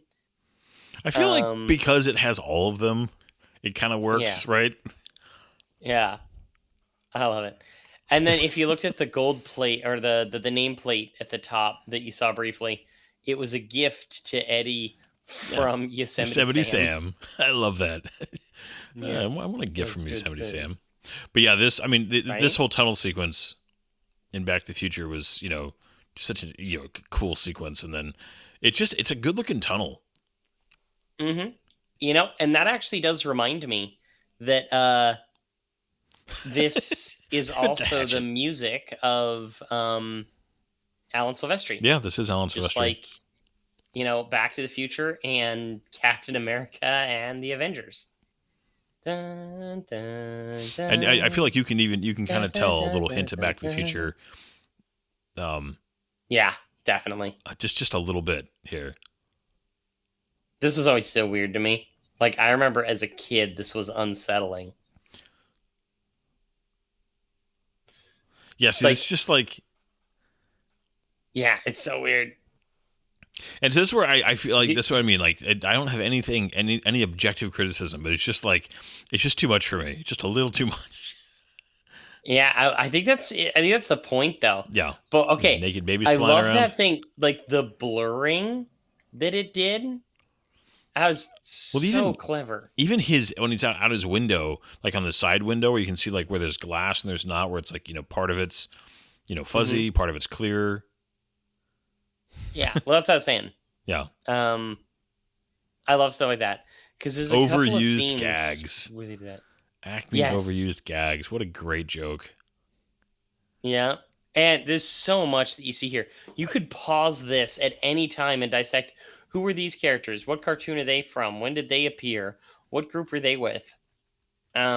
Because there's also a third production company going on here, which is Tex Avery. And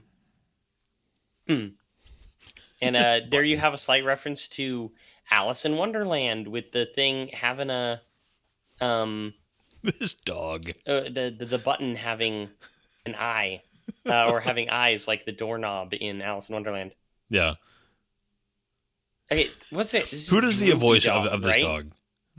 This is like a classic Droopy. cartoon, right? Yeah, Droopy the dog.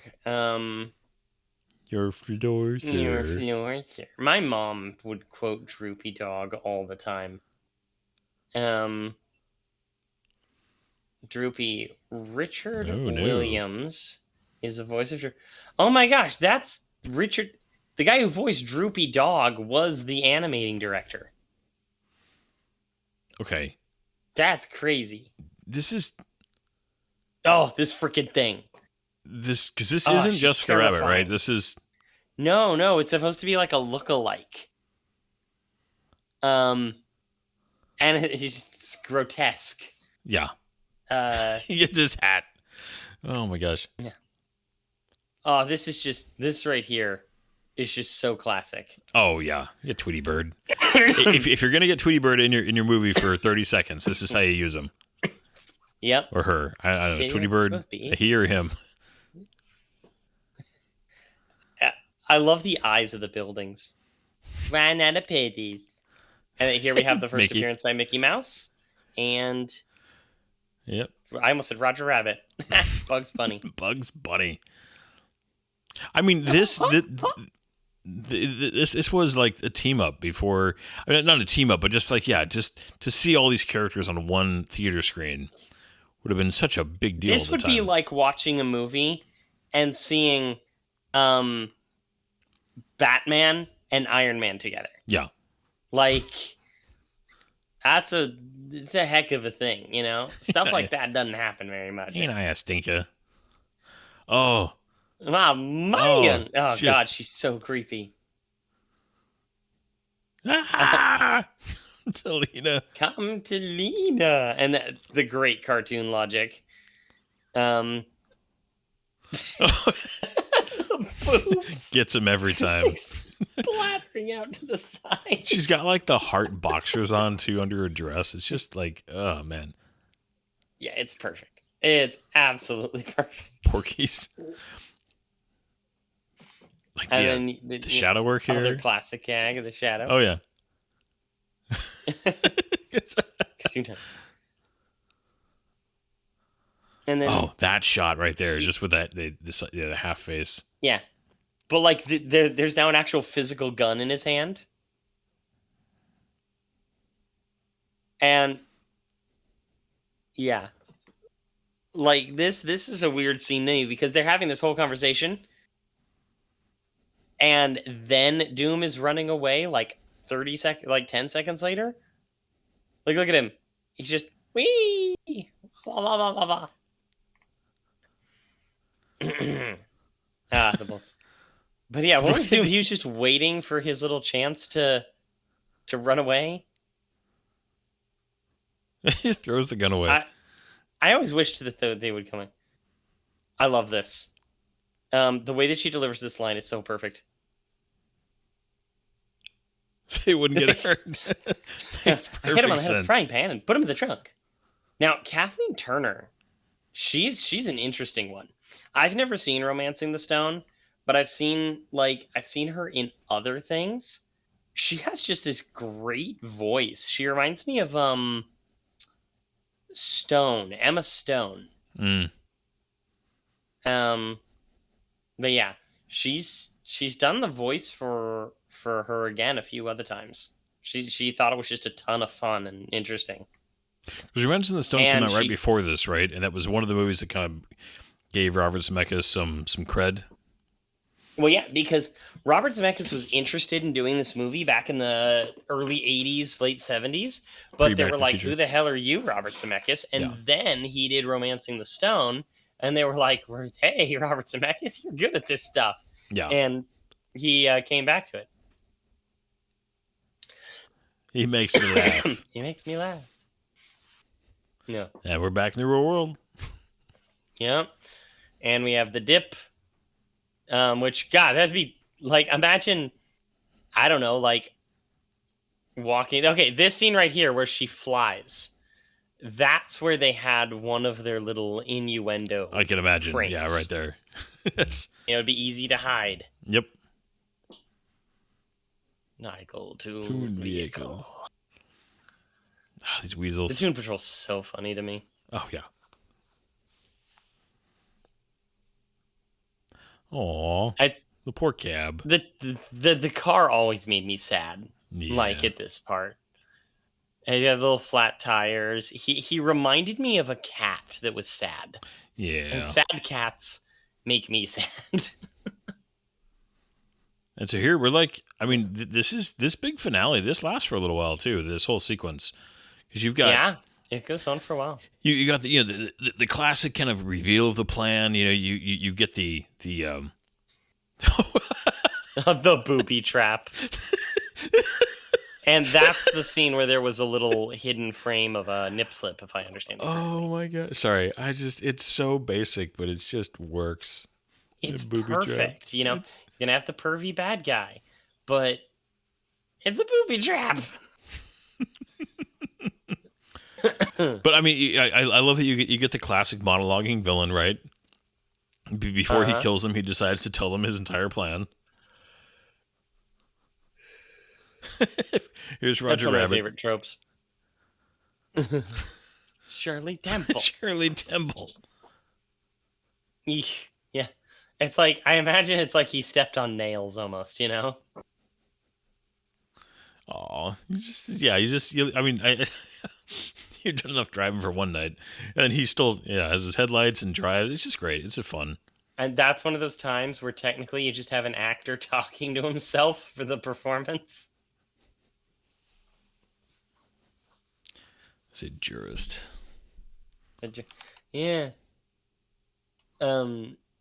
Because you have to be elected as a judge, but it said that he bought the election. I don't really understand how judges work, to be honest. Well, they are elected, but it's not by like the general public. It's not, because I've seen it on a ballot before. Well, there are certain judges. I think there are certain judge positions, but most judges I think are appointed and or voted on by like a judge committee. I think or I don't. You're right. There's like layers to it. I mean, And obviously, it also depends on where you are, apparently. yeah. I knew a judge. I didn't know he was a judge. I thought that he was just a former lawyer, but he was a regular at a Starbucks I worked at. But he was like a cowboy, and he was always really scruffy, and it turned out that he was an incredibly respected judge. This thing is so over Yeah. the top. Like, look at this thing. Right? I really like that they give a little bit of like dimension to Jessica Rabbit in towards the end here, with like her saving him and the panic when she sees the dip and stuff like that. I remember when I was younger and was like, oh, I'm super into film. Like I was actually watching it. I'm like, you know what? They do make her a little bit more than just I'm sexy and that's my whole character. And they have that, I'm not bad, I'm just drawn that way thing to it. Yeah. Freeway. Because freeways were like in full swing by the 80s. Oh yeah, yeah. Because that was a big thing by Eisenhower.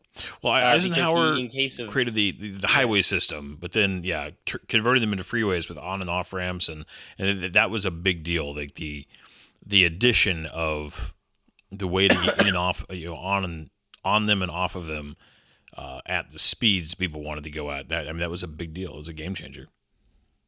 Yeah, well, I mean, it was all as like supply lines and potential like tank delivery rapidly prepared in case food. of invasion.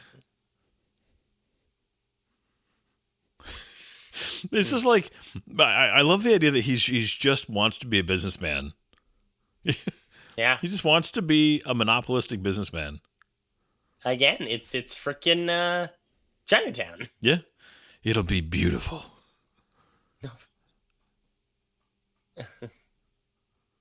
They'll have to. Yeah, I mean, this is the business equivalent of, creating the disease and the cure, right? Yeah. And I think it's done pretty well. Yeah. 1 ton is that what it says on the side? Yes, it says 1 ton. I don't know if that's metric or not. Oh yeah, that's the gun. That's what I was talking about. Yep. That's the 38. Yeah, it's the cartoon version of it. I love the way that he jumps. He does like that little ballerina jump with the pointed toes. Like it's such a small little scene. Pump you full of lead. Pump you full of lead. He didn't look up. Although, I feel like he should have fallen down the manhole. Oh, he kind of does there, right? Well, it's just that he has the ton of bricks line, and if it's Roger Rabbit, he can only do stuff if it's timed correctly. Yeah. Because they're hanging up there for a long time, if I recall. Yeah, they are. So I'm like I'm a bad podcaster. I'm watching this again. Oh man. Well, okay, so I think whenever they show the just tunes watching it from the whole far time. away, that is where you definitely see the matte lines really show up when it's like way off in the and distance. a little bit of a jiggle to it, a Yeah. little jank. It is. I mean, and that is hard, right? Yeah. Well, It's this the is like product a of its sweep, time. You can't like really do it, a right? street sweeper with like a big tank on the back of it. Apparently, That's a vehicle of his own design. Because yeah, it's got the big vat that's constantly stirring. It has the gun in the front, and then it has that that thing underneath, almost like a street sweeper. this whole like sequence though. I wonder if Bob Hoskins enjoyed this, like all of a sudden like getting to the gags, or if this was just I don't know. I'm curious what his thoughts were on his character's Yeah. kind of solution to this. Right? No, I mean, I hope he enjoyed it. It's one of those things where I know that filmmaking is really difficult and like it's not fun or glamorous when you're actually filming, you know? Yeah. Well, that's what I mean. Like, you kind of hope, you know? well, he was just in a room doing this, to sticks and, Tennis balls on poles. guns on a fishing line, right? Yeah. I like it that, like, one of the things they keep consistent is that the weasels, they only laugh. They're not like, even when he was nervous there, it's nervous laughter. Like, all of their reactions is just to laugh. He just pulled off some back handsprings, It's not bad. But yeah, again, I remember seeing this again when I was younger, and I thought that it was really strange that he's able to just suddenly be able to do this stuff. But then I noticed earlier, oh, he was a clown. Yeah. Like, this is something that he knows how to do. He knows how to make people laugh. He knows how to entertain. It fits with the established history of the character if you're paying attention. Yeah, absolutely. Yeah, if you're paying, I love that, because this is the kind of movie that doesn't actually have, despite it being, over the top, and like, the fact that he could survive that, right? You just have to suspend disbelief on how this world works. It doesn't actually have any plot holes I can think of. Can you? No, I don't think so either. And then the little, like, Rube Goldberg-esque ways of doing the things. Oh. I always love that. I like it when they have the little cutoff where you know that they're about to say something like "kick you in the balls," but then they cut it off last minute, so it's your imagination that has to put it together. Yeah. And then this is the crazy one that I was talking about. I just with the eyes and the straitjacket. Yeah, I just had a weird mental. Is there some connection or some artistic similarities to All Dogs Go to Heaven? That movie with the weasels? Am I just insane, or it's just That's popped in a my head? really good question that I wish I could answer, but I have never seen All Dogs Go to Heaven. Okay. I mean, I have not seen it in 20 years. For some reason, I had just this moment in my mind where I'm like, now I want to look it up. But do it. That was like a huge bomb. That was considered like part of the Dark Age, because they couldn't get that one to work. Yeah, I remember seeing that when I was a kid. I saw that in theaters. Yeah. I remember like Oliver and Company, but not All Dogs Go to Heaven. I think my parents cited religious reasons for us not seeing it, but I think that they just didn't want to watch it. No, they the singing sword. No, there's they had he didn't want to actually give them permission to do that at first until he saw the design and thought it was hilarious. I love just the random things you would find in the boxes. Again, if you just accept this world for the way it's presented, right? It just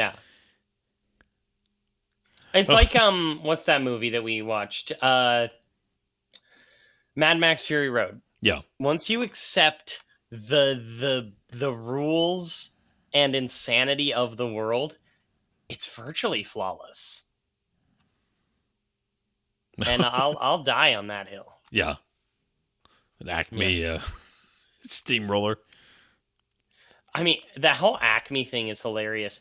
Did you know that Acme, there was that The People versus Wile E. Coyote or something like that? Yeah. It was that movie. It was like just a year or two ago, right?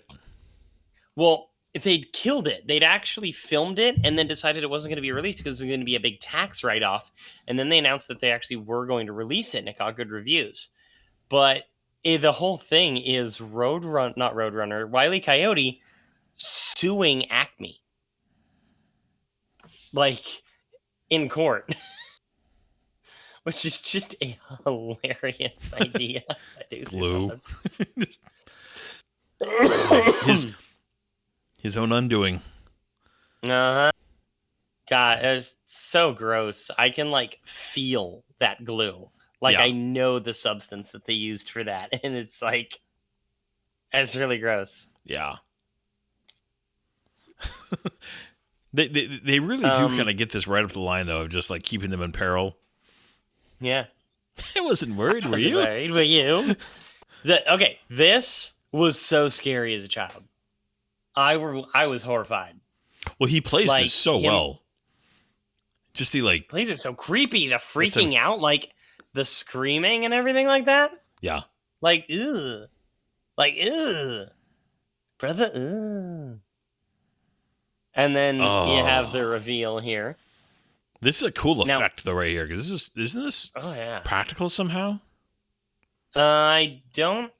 It I mean, looks, I know that part of it is like that's Yeah.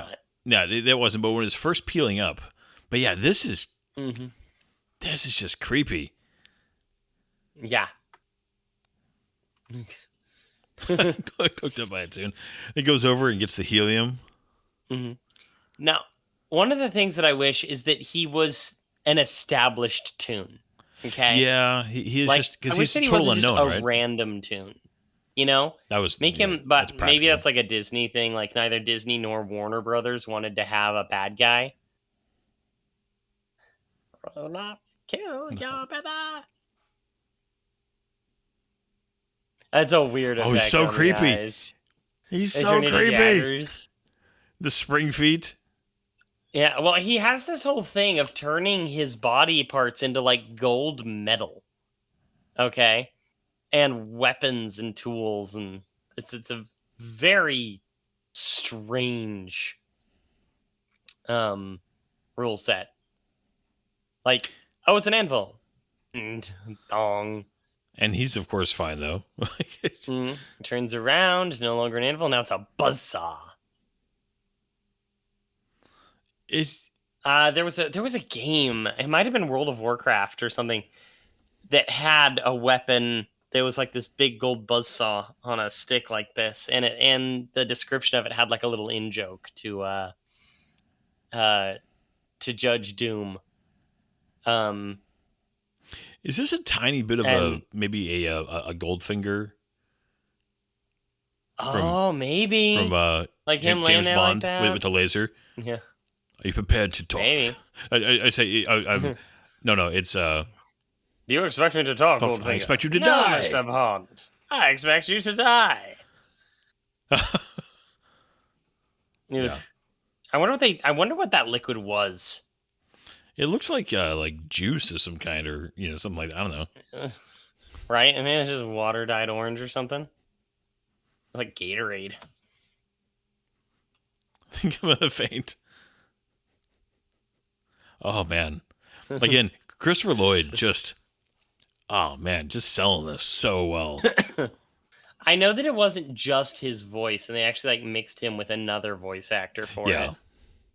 But it's still creepy. Oh yeah, a little bit of a Wizard of Oz. You think here? And now, so they wanted to do sequels to this movie, because it was such a big hit. But all kinds of rights issues and other problems Oh, kept yeah. happening. Well, and especially, I mean, And- the rights were hard enough when people didn't believe in it. Can you imagine once it's a hit, the negotiations Right? between Disney and Warner Brothers and all these, once Everybody once would everybody want- smells money. Yeah. And then look at it. Imagine that the destruction that ends up getting caused by this moment. All right. Think about this. That was filled with all the dip. There's still going to be dip inside of it. It gets hit by a train. Also, if you slow that scene down and just watch the train, the people on it are murdering each other. Really? Which is a fun little fact. I did not know that. Okay. Well, it's impossible to see. It's just a little Easter egg that the animators put in there. Yeah, And then again, they're so concerned about plot holes that they're just like, oh, how is it that they would be able to stand on the ground after the dip was there? And so they put Yeah. together that little water stunt. yeah, just blew out all the fire hydrants. They happen to be all just perfectly around this area. Acme right? eyeballs. Acme eyeballs. Acme pogo sticks. Banana skins. They, they have a scene. I don't know if it was like really planned, but as he's taking her down, he like looks straight down her chest. I'm like, was that happenstance? Sister Mary Frances. I don't know if that's a reference to anything. Like, do you know of anything that has a Sister Mary Frances in it? Nothing Is that that like the comes to Flying mind. Nun or something? Oh, man. Um, Nothing comes to mind. Yeah, the rope Yeah. just happens to be there with a perfect match. Sister Mary Frances was. I don't know. I can't find anything about a Sister Mary Frances. All, yeah, but all like the, you have them all here. Yep. I'm like, gosh. Your He went, Betty no Boop's rabbit. there. Dwarves are there. Goofy's there. I mean, Look at this. the Roadrunner. And Everybody. Everybody. Sylvester Stallone, Woody Woodpecker. Woody Woodpecker Marvin the was actually Martian. going to be a bigger part of it because he was the first and only Toon that signed on to the original attempt back in the 70s. The production company that owned Woody Woodpecker was like, "Yeah, we'll let you do that." So they actually developed a script that heavily involved Woody Woodpecker at one point.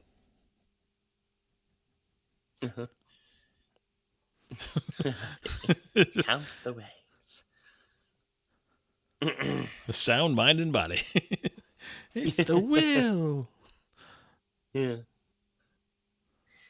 To those lovable characters, not Toons. Okay, Jessica Rabbit right there in the background when she was still, the animation was a Mhm. little bit different too. Like it was almost like she was drawn, like not. Yeah. Well, the lighting on her was different, and there was no shimmer to her dress. Her dress was almost matte, like right there. Yeah, yeah. You're right. It is just very matte. Mm-hmm. But yeah, they also had her holding still, which was different. She has these tiny little hands and feet. It's so weird. I don't like it. It's unnatural. Like you This is a good moment. It is. It's the full circle. That's gotta be awkward to do. Nice. Yeah, there's carrot cake. Oh, Just Just like like a it- weird scene. the amount of just like I want to be Roger Rabbit. Like the way that they deformed like his little cheek hair and everything, like going down her boobs. It feels like it was animated by perverts, but they were also doing their job. Yeah. And it's just Sigh. it's this weird feeling when it comes to the character of Jessica Rabbit because there's no denying, yes, they have made an attractive cartoon, but you also know that you shouldn't be attracted to cartoons. Yeah. Got Tinkerbell in there all of a sudden. Yeah. Yeah, well, it's just that was the ending to a lot of these cartoons. She would come in and ding it away, and Well, she would having also her be dinging the one to away end- along with, I mean, Porky Pig's, outro is legendary, right? Ubbity ubbity ubbity. That's all, folks. Yep. So it was that melding again of two iconic moments in order to perfectly balance the Disney versus Warner Brothers because they were so competitive. Okay, so this is just a weird little kind of. So I'm on Amazon, right? The five things that it's like you should watch this next after watching Roger Rabbit was last year's release of a Minecraft movie, the 2025 live action one with Jason Momoa, Yeah. Alice in Wonderland, some weird Okay. this is not any of the major releases, Paw Patrol, My Little Pony, and Teen Titans. Paw Patrol, My Little Pony, and Teen Titans. Those are the recommendations after watching Roger Rabbit. That's real weird there, buddy. I'm at least getting Tummy Trouble, Oh man. which is another Roger Rabbit short. yeah. Well, like I said, I think the Yeah. difference of being on Amazon, right? I don't have just Disney stuff, but it's just like what a weird. Well, and of all the Alice in Wonderlands, this isn't the any of the Johnny Depp ones or the one with Timothy Chalamet from last year. Was that last year or the year before? It's just some like direct to Timothy Chalamet. DVD. Are you thinking of Wonka? Whoa, I'm sorry. Yeah, I'm thinking of Wonka. Why am I thinking of? No, wait. Okay, sorry. Looney. Johnny Depp though he did do an Alice movie, right? He did two. He did Alice in Wonderland and Alice Through the Looking Glass. But he also did Wonka. He did Charlie and the Chocolate Factory from 2004, directed Okay. by Tim Burton. I'm just okay. So I'm not crazy though. He's been in both of those worlds. Okay, that's a He few has been in off both there, of those universes, yes. sorry. Yeah. Okay. Anyways. However, they are not connected, though I wouldn't be surprised if they were. And also if they were Time Lords. Oh But that's man. a whole other thing. Yeah. What a fascinating film. What a funny movie. I also think this is. I don't think you could make this today. I think that it would either. I don't think that they would. I don't think there's anybody who would make it today that would balance the adult side of it with the kid side of it. Yeah, that's the rub right there, okay? Because the next closest thing that we have to this is Space Jam, 1996. And then more recently, back in 2004, 2024, 2025, we had the whole, not Ghostbusters, damn it, Space Jam Legacy with Yeah, the one LeBron with James, LeBron. right? Yeah. And it's just like, they're so kind of soulless, right? Yeah. Well, the And first Space Jam, I remember enjoying, but I know it's not anywhere in the same neighborhood as this. well, when's the last time you rewatched it? It's been probably 20 years. Yeah, if you rewatch it, you realize the entire thing is this weirdly soulless product placement. Really? Yeah, in my opinion, it's strange. Okay, but the sequel, it can't balance the adult versus the kid stuff. Especially, they have the whole crowd of Warner Brothers characters. And oh, look, there's the Iron Giant. Oh, look, there's Batman. Oh, look, there's the creepy rapists from A Clockwork Orange. Like, Okay. Yeah, I Yeah, never saw the like- newer one, so. I only saw parts of it, and it was abysmal. And I feel like you had Looney Tunes back in action with Brendan Fraser. I remember And then that you being had fun. this, yeah, like the People versus Wile E. Coyote, which was apparently good. And so they had these moments where they kind of tried, but I genuinely think the CGI incorporation and the use of green screen and having it be a little bit less tactile, a little bit less real, that robbed is- it of something. That is something about hand-drawn animation of this, specifically this style also, of the the Looney Tunes style, the classic Disney style. Even though it's a cartoon, your mind still thinks of it as being real because you connect it with a real person. You know a person drew this. That this has a physical. It's the cartoon equivalent of a model. Does that make sense? That even though it's a Yeah. special effect, you're still looking at something that is real, and there is something. I'm not trying to criticize again the talent it takes to create images on a computer. But there's something about something drawn on a piece of paper, a physical drawing that then has to be, hand animated, a frame at a time. It connects you to what you're seeing, to me, the same way that a model over as a CG ship does. If that makes sense. Okay, I'm gonna be totally honest with you. When you said model, I thought you were talking about like a person on the runway. I'm talking about like the Enterprise. Yeah, that makes a lot more sense all of a sudden. Because you're still connecting with something that is a physical thing, that is a real thing, and so it does connect with you differently than something that just exists within a computer. Yeah. Like I genuinely believe that's one of those things that like you can almost feel it in modern Star Trek. Not to be that guy, right? But Well, there's I'm something that guy. tactile that really connects you because, like, the NX-01 was the first Star Trek ship that didn't have a physical model that was used on screen all the time, but they made one, and they referenced it in a few things, and they used it on occasion. But the only one where they never built a physical model was the Discovery, and then everything after that, there were no physical models of the ships, and it's almost like you can kind of feel it. Yeah. There's just something so artificial about it all. Well, And there is a way that you can light, and there is a sheen, a film, a filter that always is there when you're looking at something that purely is CG. It doesn't matter how many pixels are there, what kind of, crazy high definition it is, how many details are on it. There is something about it that always tells you this is not something that actually physically exists. As much as it might look perfect, you can still tell. yeah, and there's been some recent improvement in that area with but it usually involves things that are known. Okay. Yeah, You watch Corridor Crew. I do. Here in the year of our Lord 2026, they did a breakdown of the Oscar nominees, right? And there's scenes in Avatar, especially Fire and Ash, where you can obviously tell that they were using CG. In fact, there's only 7 shots in the entire movie where there's not CG.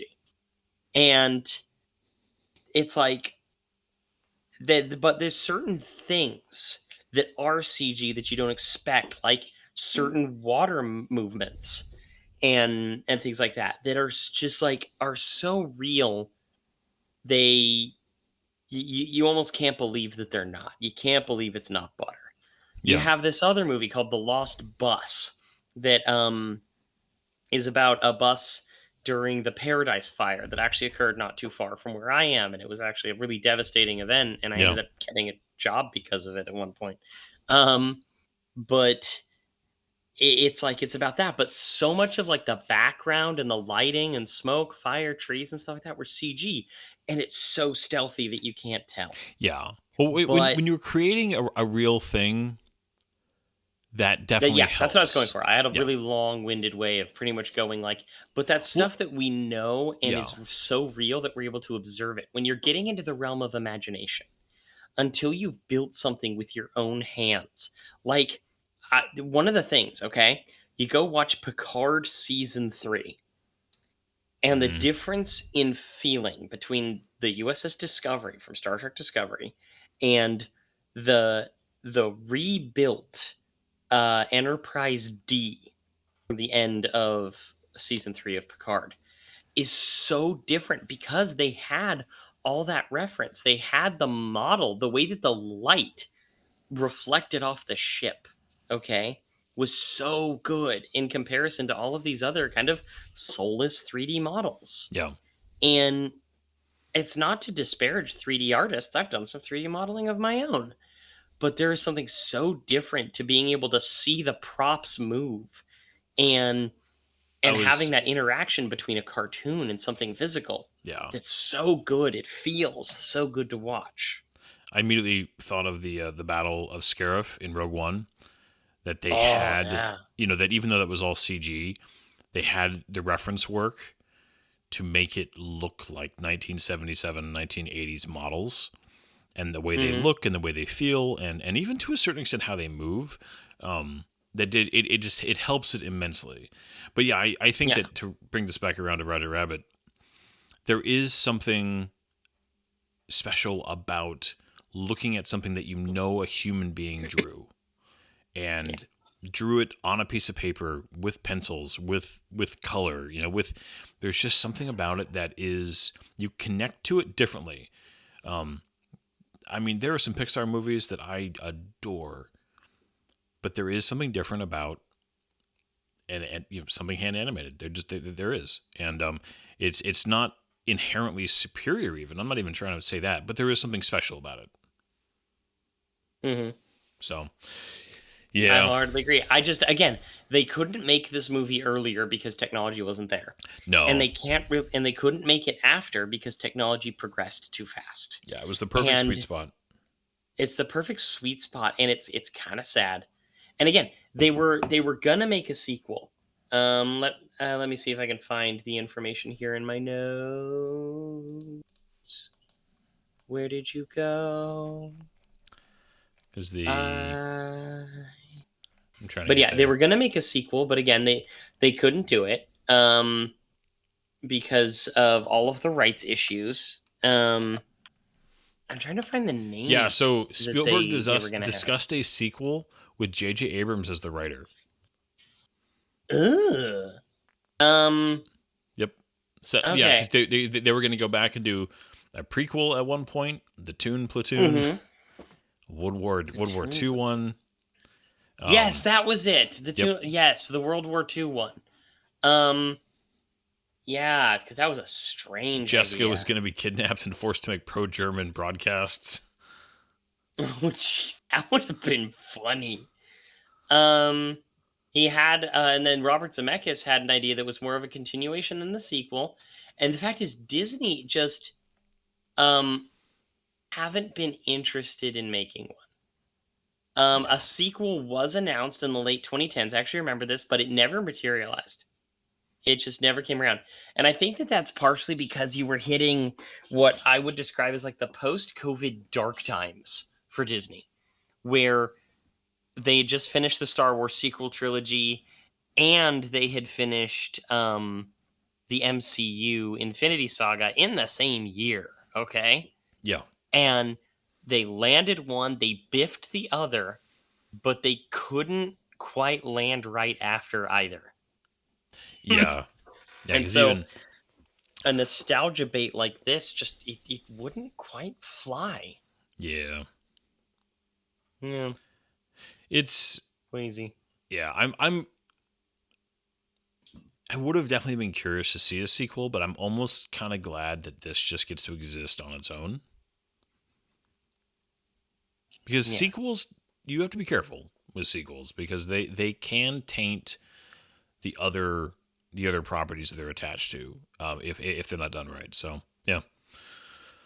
Anyway, this is one of those movies. I mean, it's funny because this also is like, you think about the genres, sci-fi and fantasy film commentaries. This isn't a sci-fi movie, but this is just like, I would almost classify this as like a type of fantasy, right? No, that's why I picked it. It fits very much into a subgenre of fantasy. Yeah. So very interesting film, very, very cool film. Definitely a historically important film. And one that, once again, if you're just listening to this and have never actually sat down and really watched it, and maybe only seen little bits of it, or it's been 20 years, go watch it again. I think you'll appreciate it.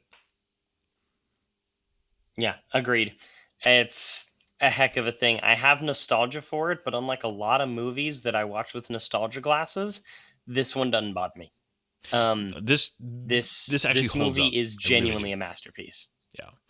This absolutely holds up, and even if it's not your type of film, like this honestly isn't even really my type of film, but I still enjoy it, and I still can so appreciate it, and I think that anybody who watches this with an open mind would come to the same conclusion. Yeah. So, but next week we'll be back for something different.